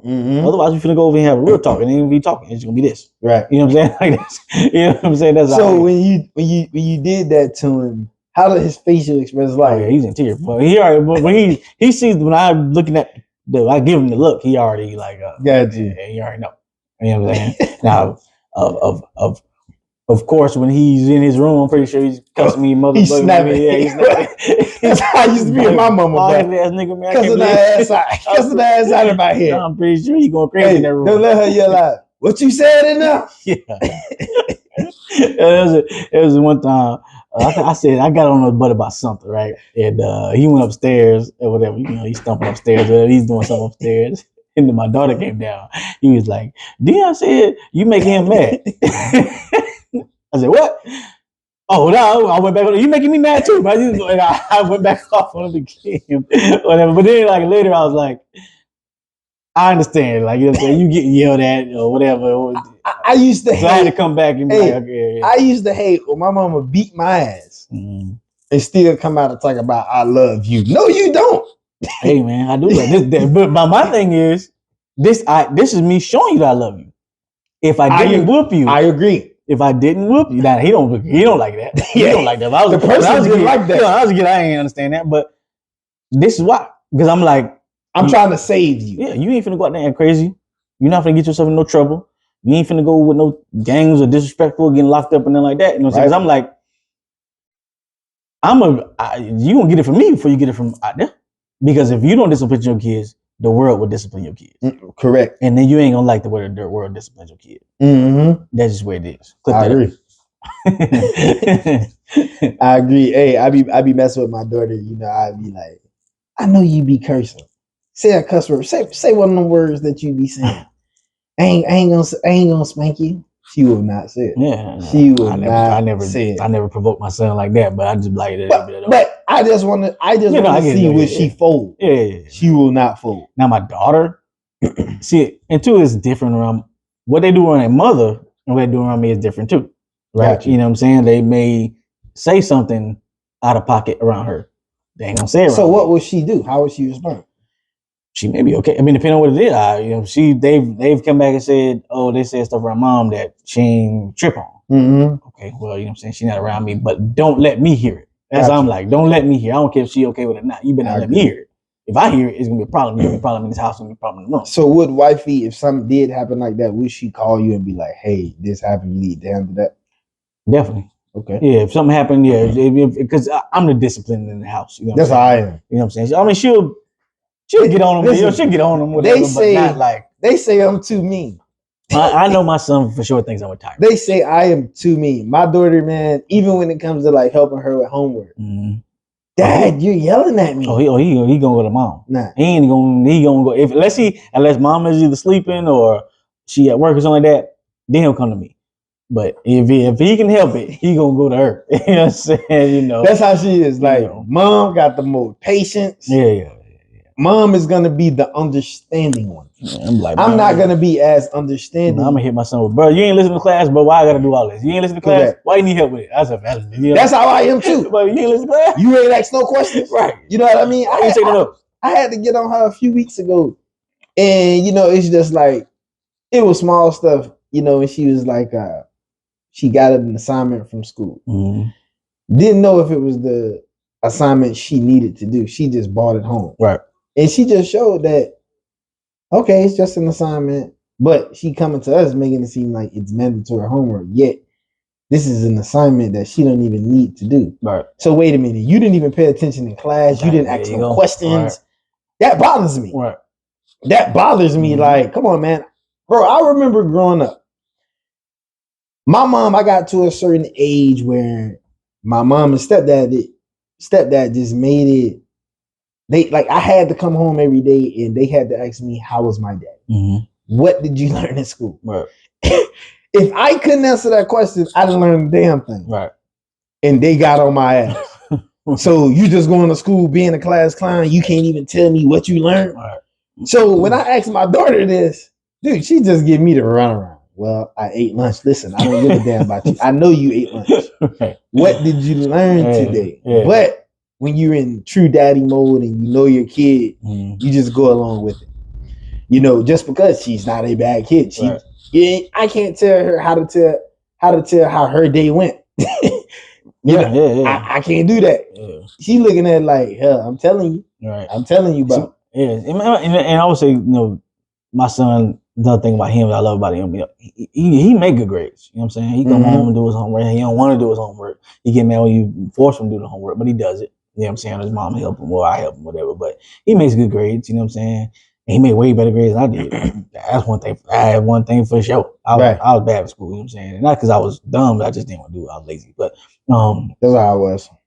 I think most kids was like that. Yeah, he's lazy too, but like he'll, you get up, but he knows you're gonna get or you yell at or something like that. But two, with my son, as much discipline as I give him and yelling and popping or whatever it is, I also give him a lot of love.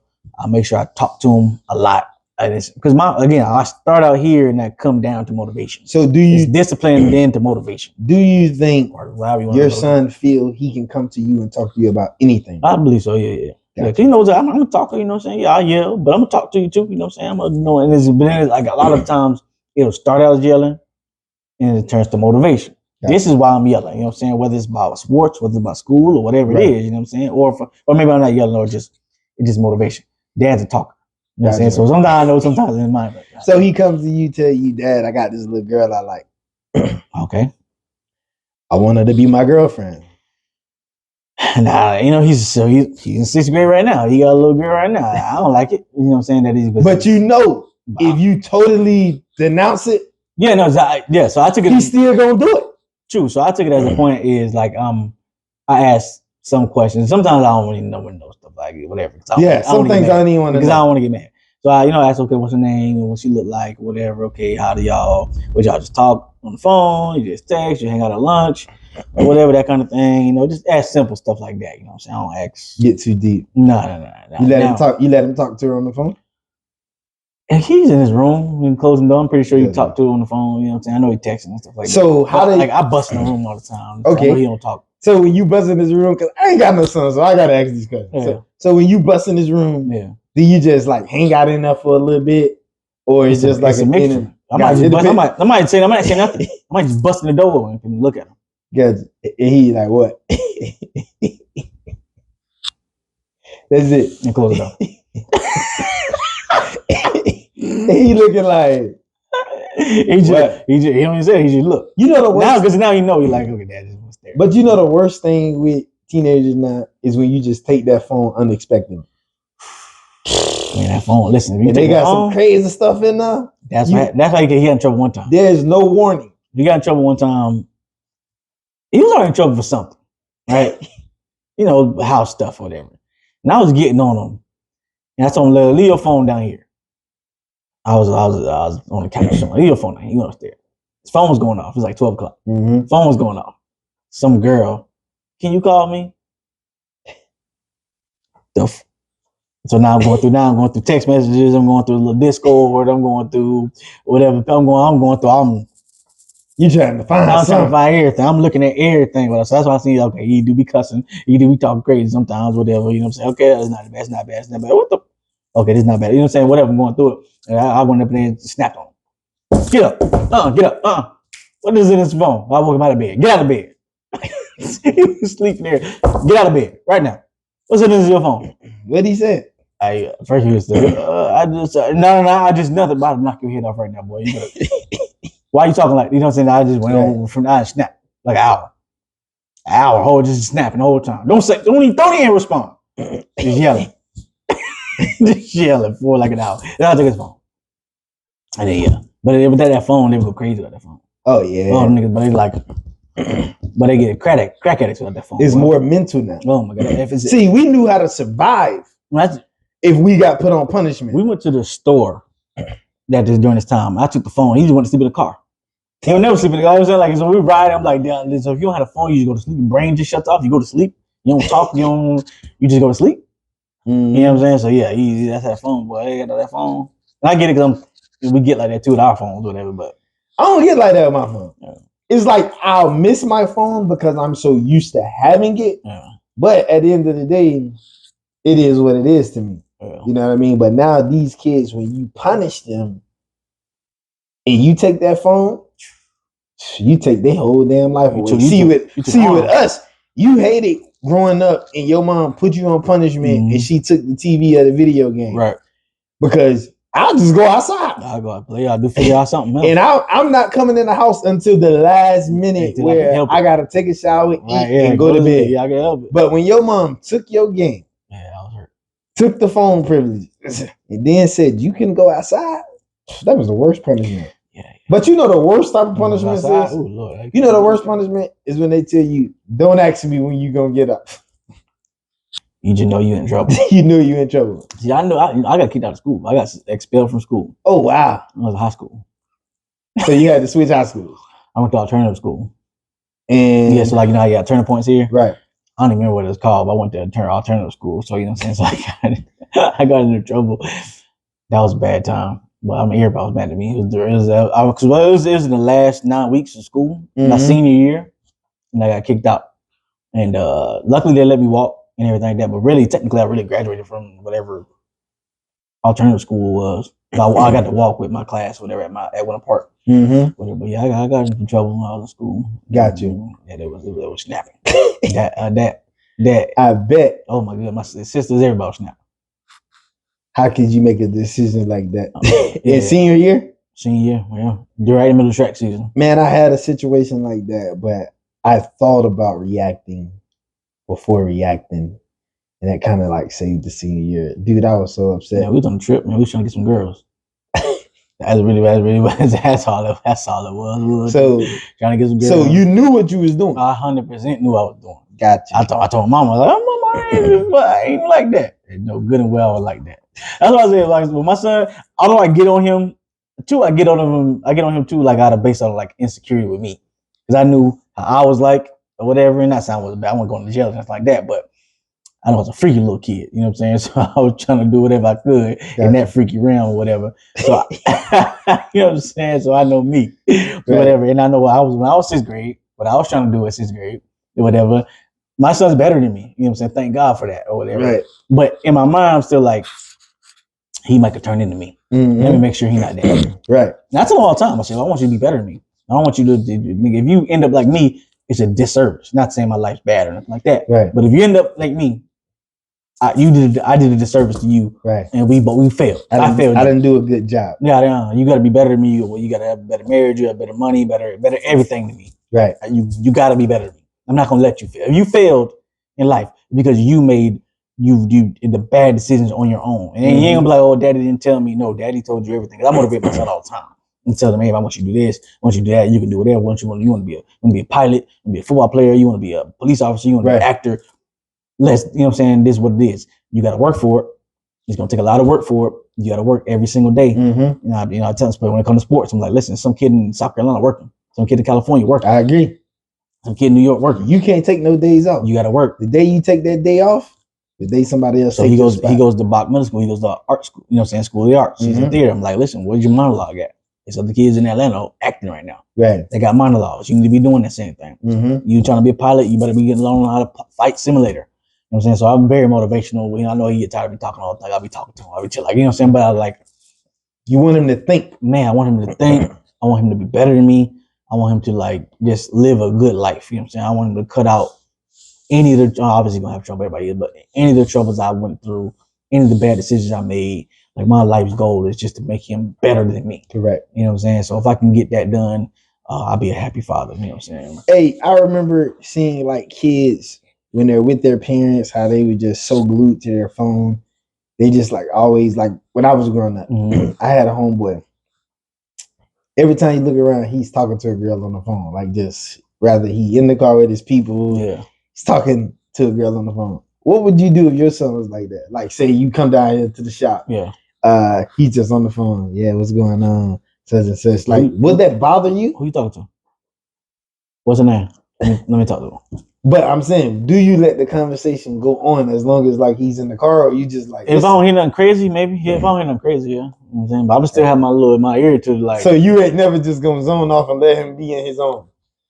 I'm gonna try not to. You gonna be nosy. I'm gonna try not to. You know what I'm saying? I'm gonna be when my daughter get of age, I'm gonna just be green. But that's different though. Now my daughter. Oh God. We right now. You better put on speakerphone. I need to know who he is. Speakerphone. I need to know.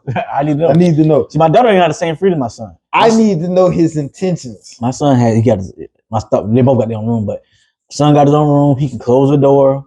He can, have time in his room. I know he be in there playing games or whatever else. He been there watching whatever he's watching on TV. Right. My daughter, the door need to be open. She ain't gonna have no phone. She ain't got no phone. I don't know what I'm gonna get. Maybe middle school. Maybe middle school. Definitely not elementary school. And then middle school, then even then, I'm like, I don't know. Why? I don't know. It's the penises. Penises is why. But they're good children. Penises? No, they're not. They're all terrible. So you think she'll fall into that trap? I'm gonna try to avoid it. I'm trying to do what I can to avoid it. Because my thing is like, if I can get her through high school, I'm safe, unscathed, I did my job. Once you leave my house, I agree. You want to go butt wild? Go right ahead. And I'm in the house. I'm gonna raise my daughter where don't let no man brainwash you into giving yourself. Them niggas lying. Right. They dirty. They nasty. just telling you. They liars. Right. They just trying to get that. He liar. He lied. He said he love you. Oh, he definitely lying. He lying. Oh, you better run away from that. He don't care. Right. He's just telling you what you want to hear. He said you fine. He's a liar. You ugly girl. But whatever. But one thing about my daughter, I'm definitely gonna make sure I let her know everything. She'll know about sex. Hey, listen, they're gonna lie to you to get it. Mm-hmm. They'll pay for it. They'll do whatever they can to get it. Especially if I believe, again, everybody. But I think my daughter's gonna be a beautiful girl. Niggas gonna try. Mm-hmm. You don't want to do that. You got something valuable. You know what I would love more? I would love more if I would tell my daughter, just look at how this dude, his whole demeanor changes. When he comes to you and wants you to act, you tell him no. Watch how he act. I would love for you to witness that and say, thank you, Dad. Thank you. Mm-hmm. Yeah, because I'm to me, and this is just for adults too. You know what I'm saying? Adult women. If you want to figure out if somebody really care about you, you make them wait. I know niggas don't want to hear that, but it's the truth. If they wait on you, it's a better chance. I'm not saying it's guaranteed, but it's a better chance that you're gonna have a better relationship. You'll find somebody who cares about you because they wait to have sex. Do you think that still exists, bro? I remember it was some girls growing up. Dude, you had to wait like a month or two before you get to that level. I wait longer. You don't have to have sex right now because I'm gonna let her know. Like, listen, as soon as you have sex with that dude, he already uncovers the goat. That and that's all he gonna think about. Now you gotta have sex all the time because that's all he gonna think about. You gonna get to talk about my dad. He don't care about that. He wait until the time he can. You think that's still what happened, even if he really like you? He just wants to have sex again. That is it. As soon as you have sex with him, you took all the getting to know each other. You took all that. So he don't want to get to know her no more. Nah, after the sex maybe. But I still want to get to know her. Let's get to the sex first. We can talk after. Is that ain't your nigga like especially 15, 16, 17. You want to do it again, but I'm gonna keep getting to know you so I can keep getting it again. He trying to be nice. The nicer as I am, the longer many times you can have sex with me. Let me take you to the movies so we can have sex. Let me go take it to the park so we can have sex. I tell you I love you so we can have sex. Oh, your daddy, he's cool. He's a good dude. Now let's have sex. Like they're gonna say whatever he can. Right. You at 35, 36, 34, 32, 33. Yeah, you want to get to know. Right? Because now you're on a different path. I still want that thing. Yeah, I understand. Right, but it's a different, you know what I'm saying? Right, I want to actually get to know this person because she may be crazy because you can't deal with she may be crazy. Yeah, she may if sex is all she got to offer for me, she ain't for me. She ain't for you. You know what I'm saying? Yeah. That's you in 30. But being young and dumb. You in 16, 17, right. I only want that. Everything else is just extra. I hate to see young kids swear they so in love at 15 to 16 years old. Man, there's more chance, I like to tell kids, especially boys, there's more chance that you make to the NFL than you are to be with that girl that you're with. I agree.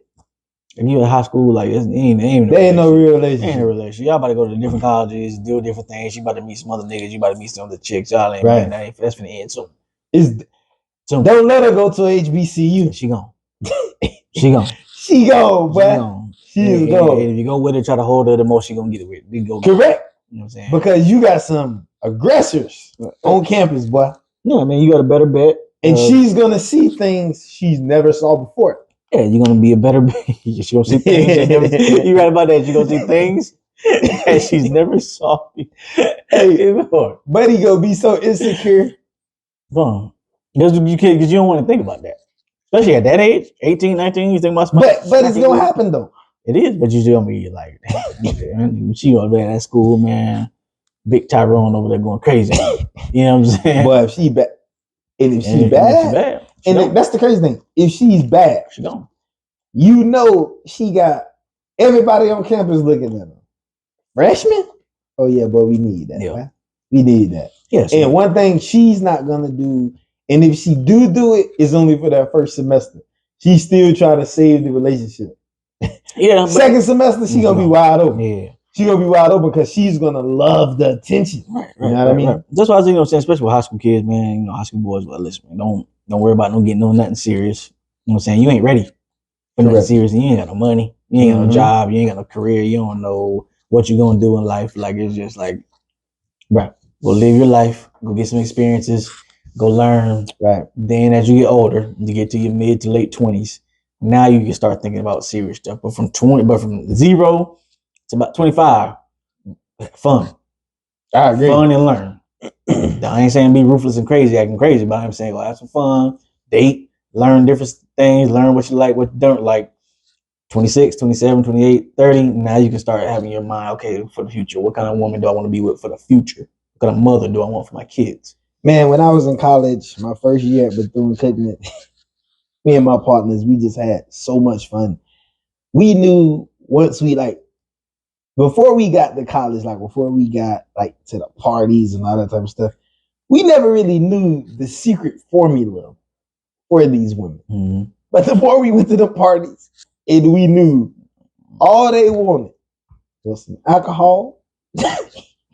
Lord have mercy.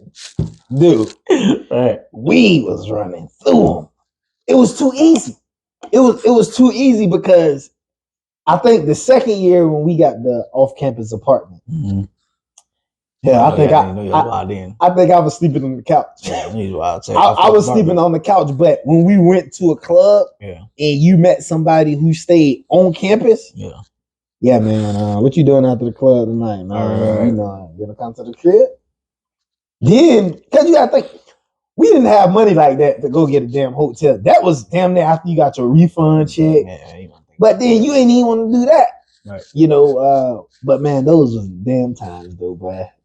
The times, but we go to the club and we just got a little alcohol. Like we used to have this cheap vodka. It was called Mr. Boston or something. Yeah. So every Friday, Saturday night, when we had nothing to do, but we going to Boston tonight. We used to go outside the store, the liquor store, because we were still too young to buy. Yeah. We'd get somebody coming in there. Hey, man, you're gonna give me that. We should just a few dollars. Get that. But we go back to the dorm, bust that thing. We used to get something called Burnett. Burnett is $9 for big thing. Everybody put $2-3 together. We finna get us a bottle. Man, we used to just be hanging out, man. Me and my boys, man. We just be hanging out. And next thing you know, get a female. Right. Even if you went to the club, you got a little drink. Yeah. You see, everybody knew it. Yeah. We'll go there, get a drink, act crazy. Hell, by the time the club in, we done sobered up a little bit. Gotta go home with some, boy. Gotta go home. And then if you had a car, off-campus apartment, and a little bit of alcohol, that's the key. All college freshmen, females, was looking for a dude with that. Right. And if the dude who they was talking to didn't have that, if his friend had that, you in there, boy. Right. You in there because the friend, all he had to do is have a homegirl. Right. I mean, have a the girl just had to have a homegirl for him. Mm-hmm. You know what I mean? Hey, he didn't mind because while he in the other room, they in the front room, just hanging out. Next thing you know, hey, history.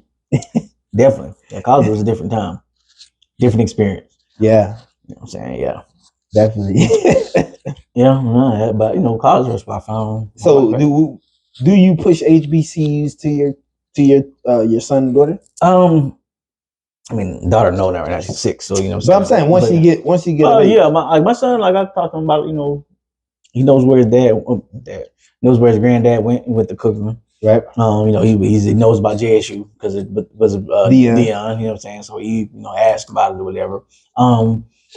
As he gets to high school, I'm gonna probably push it more, but I ain't gonna say you gotta go there. But I ain't gonna say, hey man, these schools are just as good.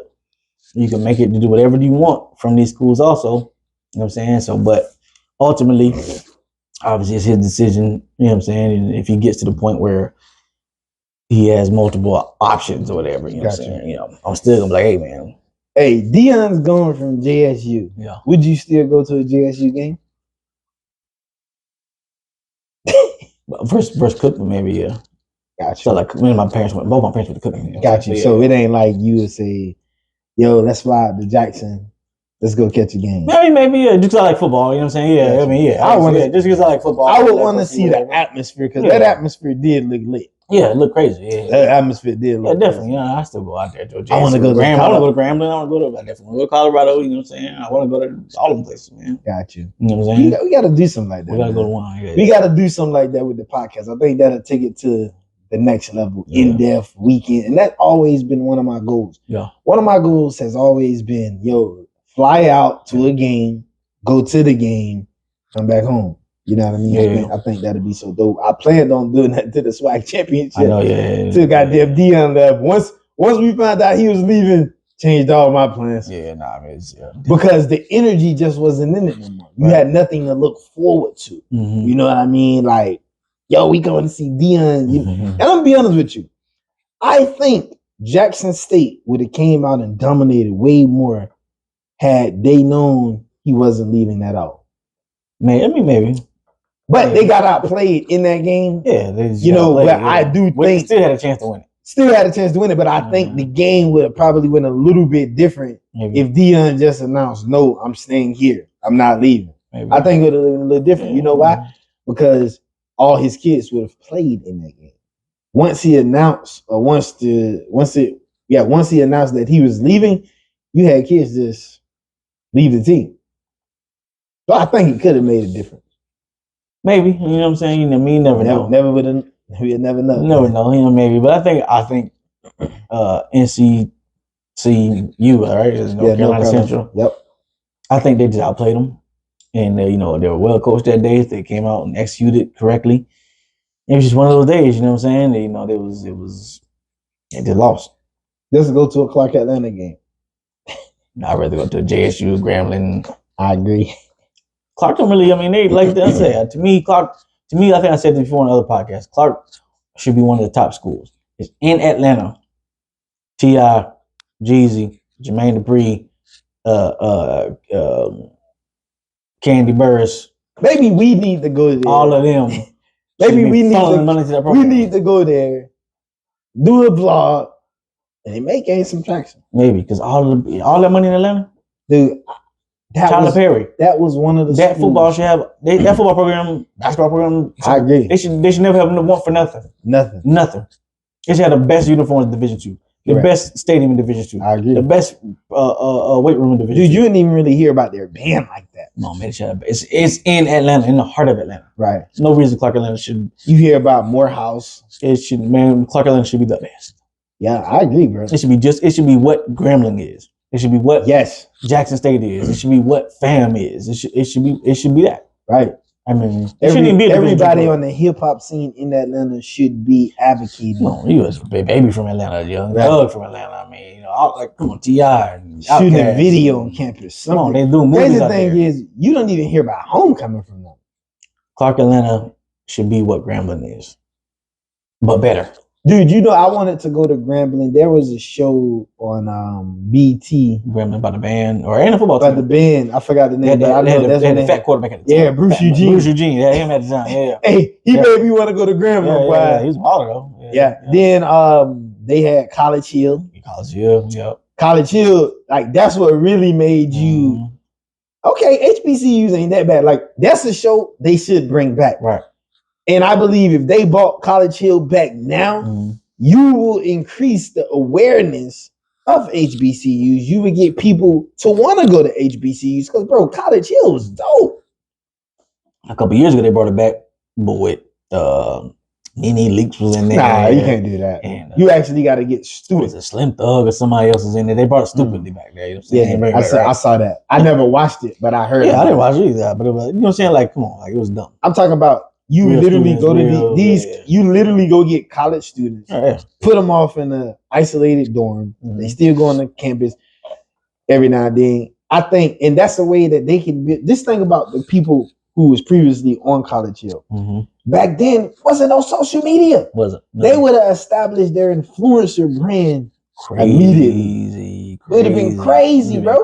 Because reality TV back then, even if it was scripted, it still looked real. Right.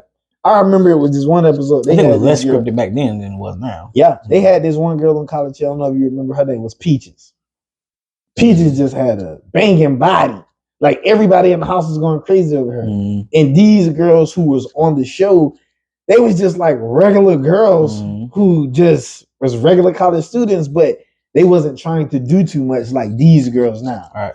Obviously, they put a little makeup on, but it ain't, oh, girl, I got to beat my face. Yeah, it wasn't that. It was just, okay, she got potential, put a little makeup on, got a nice little body. What schools did they go to? I know they went to Virginia State one time. They went to FAMU.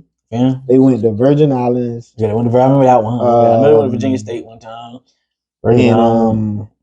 Yeah, it had like 3 or 4 seasons. But see, BET now is it's whack. They wouldn't push the agenda. Tyler Perry. Yeah, I think you're gonna have to get somebody in there with strong black ties. And let's be honest, sister. Let's be honest. The shows, you get somebody in there who have strong beliefs and love black culture. Yeah, that audience goes up when you bring shows back like that. Right. You know what I mean? Like, 106 in Park. Like I say, things are different now. So definitely different. Yeah. It's different because you used to rush home to watch the TV. That top 10 countdown was everything. Yeah, 106 in Park wouldn't work right now, but College Hill could still work because it's still reality TV. Everybody loves reality TV. They still watch even Making the Band. I would love to see something like that. Making the Band. Obviously, you would have to tweak it out.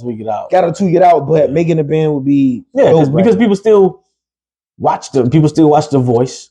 Correct. Watch America's Got Talent. Right. Masked Singer.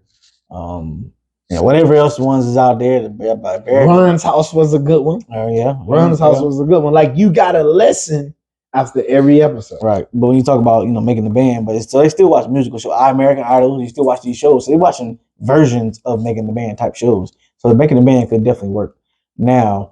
But it just but the difference too is they were trying to get signed to a record label, right? Correct. So they ain't really trying to get signed like that no more. Niggas everybody's trying to be independent. That's the difference. Everybody's independent. Yeah, that would be the difference. That'll be the difference. Because what does the winner get? Yeah, because now all you got to do is make a song, put it on SoundCloud, it goes viral. Boom, you making money. How Diddy had them walk for cheesecake, and really how they had to compete. Kids today ain't gonna walk for no cheesecake at all. Nigga gonna look at Diddy like, nigga, you must be here. You walk for the cheesecake. You can Instacart that. Yeah. You can Instacart. Yeah, they gonna snap just for asking. Right. You know what I'm saying? Yeah. So that was one of my favorite shows, especially like with I didn't watch it. I didn't watch it too much when like Chopper City was on there. Yeah. I caught it like at the end. Yeah. But when like Day 26 was on there, Day 26. That's I like the show then. Day 26 had a couple songs. Yeah. That first album was classic. First album was great, yeah. Second album was classic too. I don't remember the second album. The first album, Day 26, because it came out August 26th. Oh, okay. It was my birthday. I remember. That's why I remember it. Are you a Leo? Oh no, you ain't a Leo. I don't know what I am. Gotcha. I just know August 26th was born today. Man, what's out there, Leo? Virgo, I think. Yeah. I think my daughter is Virgo. I'm a Leo. Mine's the 19th. August 19th? Yep. Oh, okay. Yeah, mine's the 19th. No, I'm not a. You gotta be like a Virgo. I think I'm a Virgo. Yeah, I think it's a Virgo. Not that. Maybe to me, I don't really know the qualities of what makes a Virgo or what makes a Leo. I don't know. Yeah. I don't follow any of that. I just know Leo's kings, man. Yes, I don't know nothing about that. I don't know nothing about that. Right. Astrology. You believe in that astrology type stuff, or you just? Nah, not really. Because to me, I don't know. Just like when I look at horoscopes and Virgos, to me, it's all generic. That's what I think too. It's like a fortune cookie. Yeah, it's because they say, oh, Leos are whatever they are. Some people may say they're strong, or they make bad choices, or they get mad, or they do. But everybody does that. Mm-hmm. So that's how I think of it. You give me pull up a list of what's qualities of a Leo. Let's see. That can go for every single sign.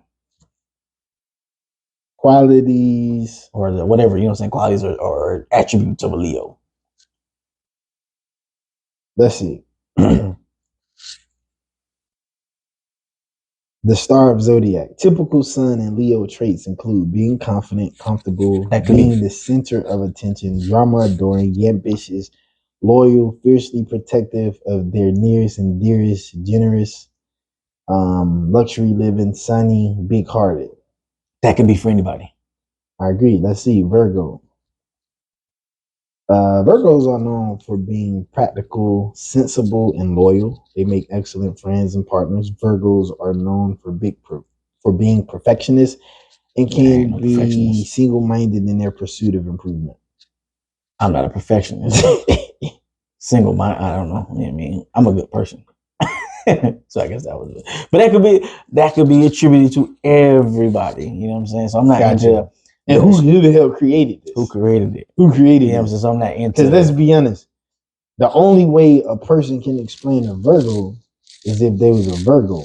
Right. You know what I mean? You had to sit down with a panel of people who all represented a sign of the astrology. And they had to say, hey, but that takes years of study. Right. And you can't tell me every Leo possessed those traits. Exactly. Because everybody's different. Everybody's different, right? Everybody's different. That's my thing when it comes to astronomy or astrology, whatever you call it. But I guess it's astrology, not astronomy. But yeah, so that's just, those tributes and traits can be, tributes to everybody. So then when you read somebody a horoscope, you will have a difficult decision today. Mm-hmm. Anybody can have you know what I'm saying? Everybody has a decision today. So that's when it comes to that, you know what I'm saying? So I don't. Hey, so, a few days ago, you had someone shoot up a Christian school in Nashville. Trans person. Correct. What is it going to take for the USA, the world, to stop these mass shootings? Do you think it's even possible to stop these things regardless of the gun laws they implement? See, that's hard to say. Do I think it's possible to stop them? I don't know. I don't think so. I guess I would lean towards no. You know what I'm saying? Because you can put in gun laws and gun rules for people got to take background tests and background checks and do all these things. But the person who shut up the school probably didn't get that gun legally. Correct. Probably got it illegally. And I know the dude who shot up the ones in Texas, he just bought guns the day before, but he had a mental health issue. Yeah, now would having background checks may stopped him from getting that gun that day? Maybe. But maybe he gets it from somebody else. Maybe he buys it off the street. Maybe he takes it from somebody else and then they go shoot. So it's hard to say that to stop these type of mass shootings. You know what I'm saying? The dude who shot up in Vegas, he just went up on top of Vegas in a hotel and shot through the hotel at a concert. Do you think that's a mental illness? It's definitely mental illness. I mean, once you want to shoot up people randomly, it's definitely mental illness. They're crazy. So they shouldn't be allowed to go buy the guns because. But how can you see mental illness? No, I mean, if you're registered into. That's a silent disease. Yeah, it is, but not for everybody. Some people are like registered into have a mental health problem. But they faking it though. A lot of people fake it. There's no way if you get diagnosed. If you get diagnosed, but a lot of these people don't be diagnosed.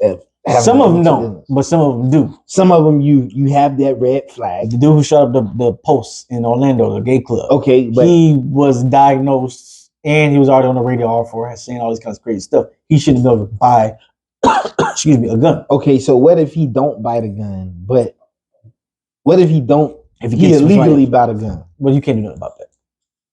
That's what, because you can take all the. I mean, unless you're gonna take every single gun away from everybody, you can't do. But it's impossible to even do that now. Hell, they got 3D printers that's, making guns. If you try to take everybody's guns away right now, it's gonna be a lot of killing going on. I think police gonna show up to somebody's house, and they're gonna shoot back. Police gonna shoot them because you have some really zealots out there, some crazies out there. They say you come take this gun, you're gonna shoot. They're gonna try to shoot up the police. They're gonna get some police officers. Police officers gonna get them. That'll be the only way to do it. You know what I'm saying? But then some people gonna go underground and somebody try to go to the radar and some do all stuff to keep their guns. You know what I'm saying? Because if you look back in history, right? You look at the Holocaust, right before the Holocaust started. You go look this up. Let me know if I'm wrong, but I'm right. They did some kind of gun law. I think they tried to take away people's guns at the time. You take away their guns, now you can control the nation. I agree. Because now if they don't have no guns, they can't defend themselves. They can't defend themselves. They're gonna do whatever you tell them to do.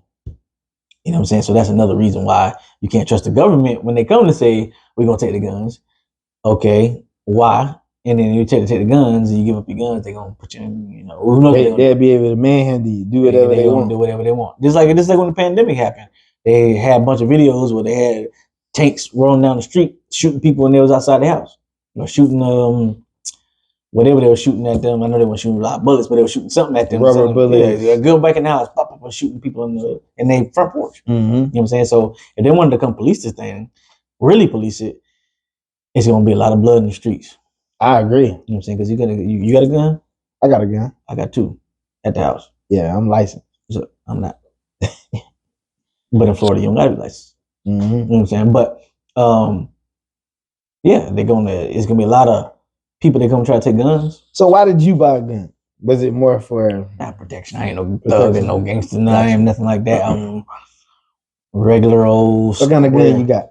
I got a 380 and that's what I want. And a 9. That's what I want. I got a 9mm. Yeah. No. Yeah, I got a 9mm. Yeah. Got a 9mm. My wife carries. I want me a 380 though. I want me something more smaller and compact. Yeah. Where you can't even really see. Yeah, some you can run with. The 9 is you can got a little size on it. You can't remember the chopper. Right. You know those don't interest me. Yeah, I want the chopper either. But the conspiracy side of me says when the revolution happens, right, you need that chopper. You need that thing with that 100-round drum. But you also need something you can run with. Correct. You know what I'm saying? So you know what I'm saying? Right. Whatever. But that's the conspiracy side of me. Don't worry, I'm not gonna get on that tangent or whatever. But got you. You know what I'm saying? That's just, but yeah, the only way to stop. I know the original question was to stop mass shootings. The only way to stop it is you got to take every gun, and that's impossible. And it's impossible. It's impossible. And like I say, I think the toughest thing is it's a silent disease, and you got to have better security at those schools. Somebody shouldn't be able to. Okay, let's say you can drive into the school, right? Okay, you get in the school, you got the gun in your car. Somebody should be monitoring those cameras ASAP. When you get out of your car with a chopper in your hand, ain't no way you should make it in the school. I agree. Ain't no way. They should have some type of system where once everybody's on campus, set in place, and you got like some type of visitor that's unannounced, something should trigger like motion. You know what I mean? Like a motion detective system where it just pull up on the screen. Somebody can just try to stop it. You know what I mean? They shouldn't be able to get into the school. Right. They have a chopper in their hand. They're gonna climb the fence with a chopper. You can't climb the fence with a chopper. Right. You know what I'm saying? You gotta throw the chopper over the fence and then try to climb the fence and all that. Cause you can't do it. You got a strap you put on your back or whatever. But like, it should be more eyes out there. I agree. More security out there. At least more cameras. Yeah, they don't want to pay security. Right. You know what I'm saying? And people gotta lock the doors. Hey, one resource officer ain't gonna get the job done. Every school got one. That's crazy. You know what I'm saying? So at Eagle Lake, somebody come from the back. Now they wouldn't come from the back because there's a bunch of woods back there, or whatever. But like, you know what I'm saying? Like if somebody try to come in, for them to make it into the campus, they would have to jump a fence. They have to do the extra mile. You know what I'm saying? And so it's gotta be better security. You know what I'm saying? Over there, better, more eyes out there, more cameras. You know what I'm saying? To try to at least alleviate the chance or lower the chances of lower the it chances being a damn massacre. Yeah, come on, man. You shouldn't be able to get on you should not be able to get on campus with a chopper. You shouldn't be able to. You should be able to get to that door there and be able to open the door. Now, if you're trying to shoot through the door, that's one thing. Right? But if you ain't, there's no way you should be able to walk on campus. Shout out to people in Texas. You should be able to walk on campus because people want to lock on the doors. Staff members get lazy. They don't want to lock the doors. They don't want to, or they let people in. You know, you got what a bus loop is. Somebody may leave the door open so that because they want to take their boxes to their class, to their car, and they forget to close it back. Right. Stuff like that happens. People don't want to lock their classroom doors because you open it so kids can come in the morning, but you forget to lock it back. Stuff like that happens.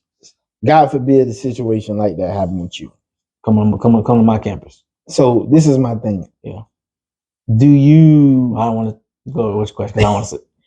What are you like in that moment? Are you more worried about you escaping? Or are you trying to save as many kids as possible? Like, you don't want to seem selfish, but you know you got to go home to your family at the end of the day. Or you just think that's something that it's in the moment. I definitely think it's something that's in the moment, but my daughter goes to my school.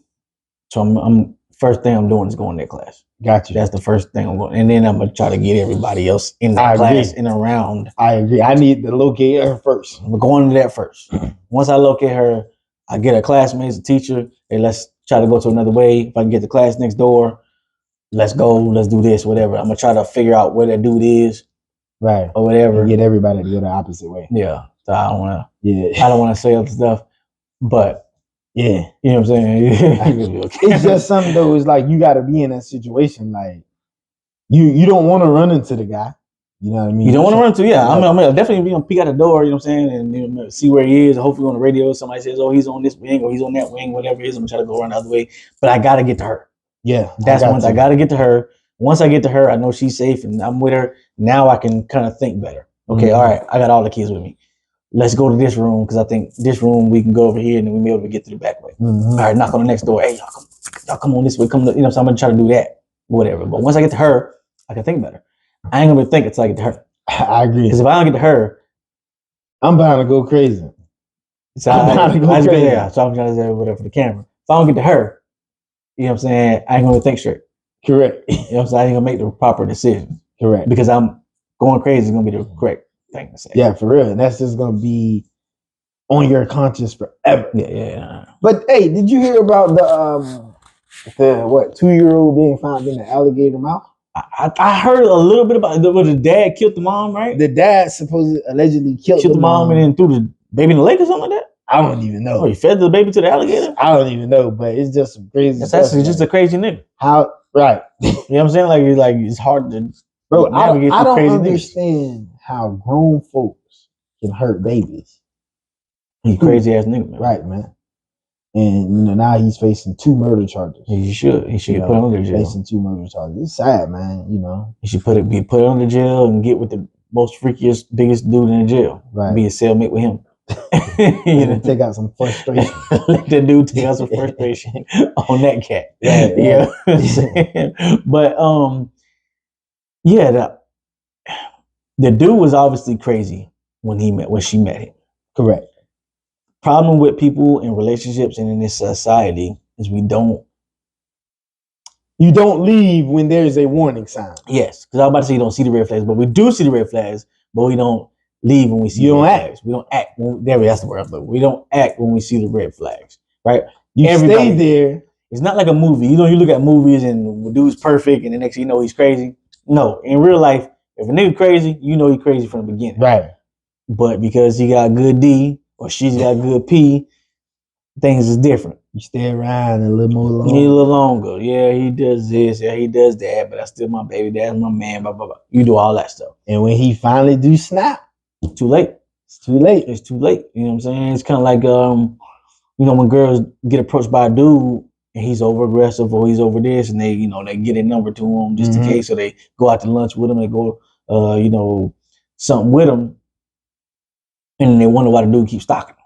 Right. Because you wasn't firm enough early. You know what I'm saying? Dude don't want to talk. You don't want to talk to a dude, but let him know, no, we ain't talking. No, you can't get my number. You can't know nothing about me. It's okay to be firm right then and there. Right. You know what I'm saying? But I think because people don't see red flags, or they think he's cute, you think she's cute, and they got nice curly hair and they're light skin and all of that other stuff, and people don't act when they see red flags. I guarantee. And they later regret it. Or they end up in the alligator's mouth. I guarantee she saw a bunch of red flags. He wasn't. Couldn't leave him alone. He was crazy day 3. Day 3 of him, and he was crazy. Right. She saw it. She didn't want and then too, the worst thing is, hell, she had a kid from him. Had a kid from 2 years. So she been dealing with that nigga at least 3 years. Right. I could imagine if he acted like that at the end. What the hell did he do during the relationship? Been acting crazy. You know what I mean? And she was, I don't want to get rid of him. I don't want to do this. And, nah, don't hurt him. Don't do this. He's okay. He my baby. Should have left his ass alone, man. That's how people get, man. Yep. Realasitgetpodcast, episode 16. Hey, we closing in on 2 hours right now. Longest episode ever. Longest episode ever. Probably, close to 2 hours. Probably, 6 minutes under 2 hours. Hey, talking, man. Follow the podcast on Twitter, Realasitgetpod. Follow us on IG, Realasitgetpodcast. Follow me at Javaris Neely. At Chuck C is me. Hey, Realasitgetpodcast signing out. Yeah.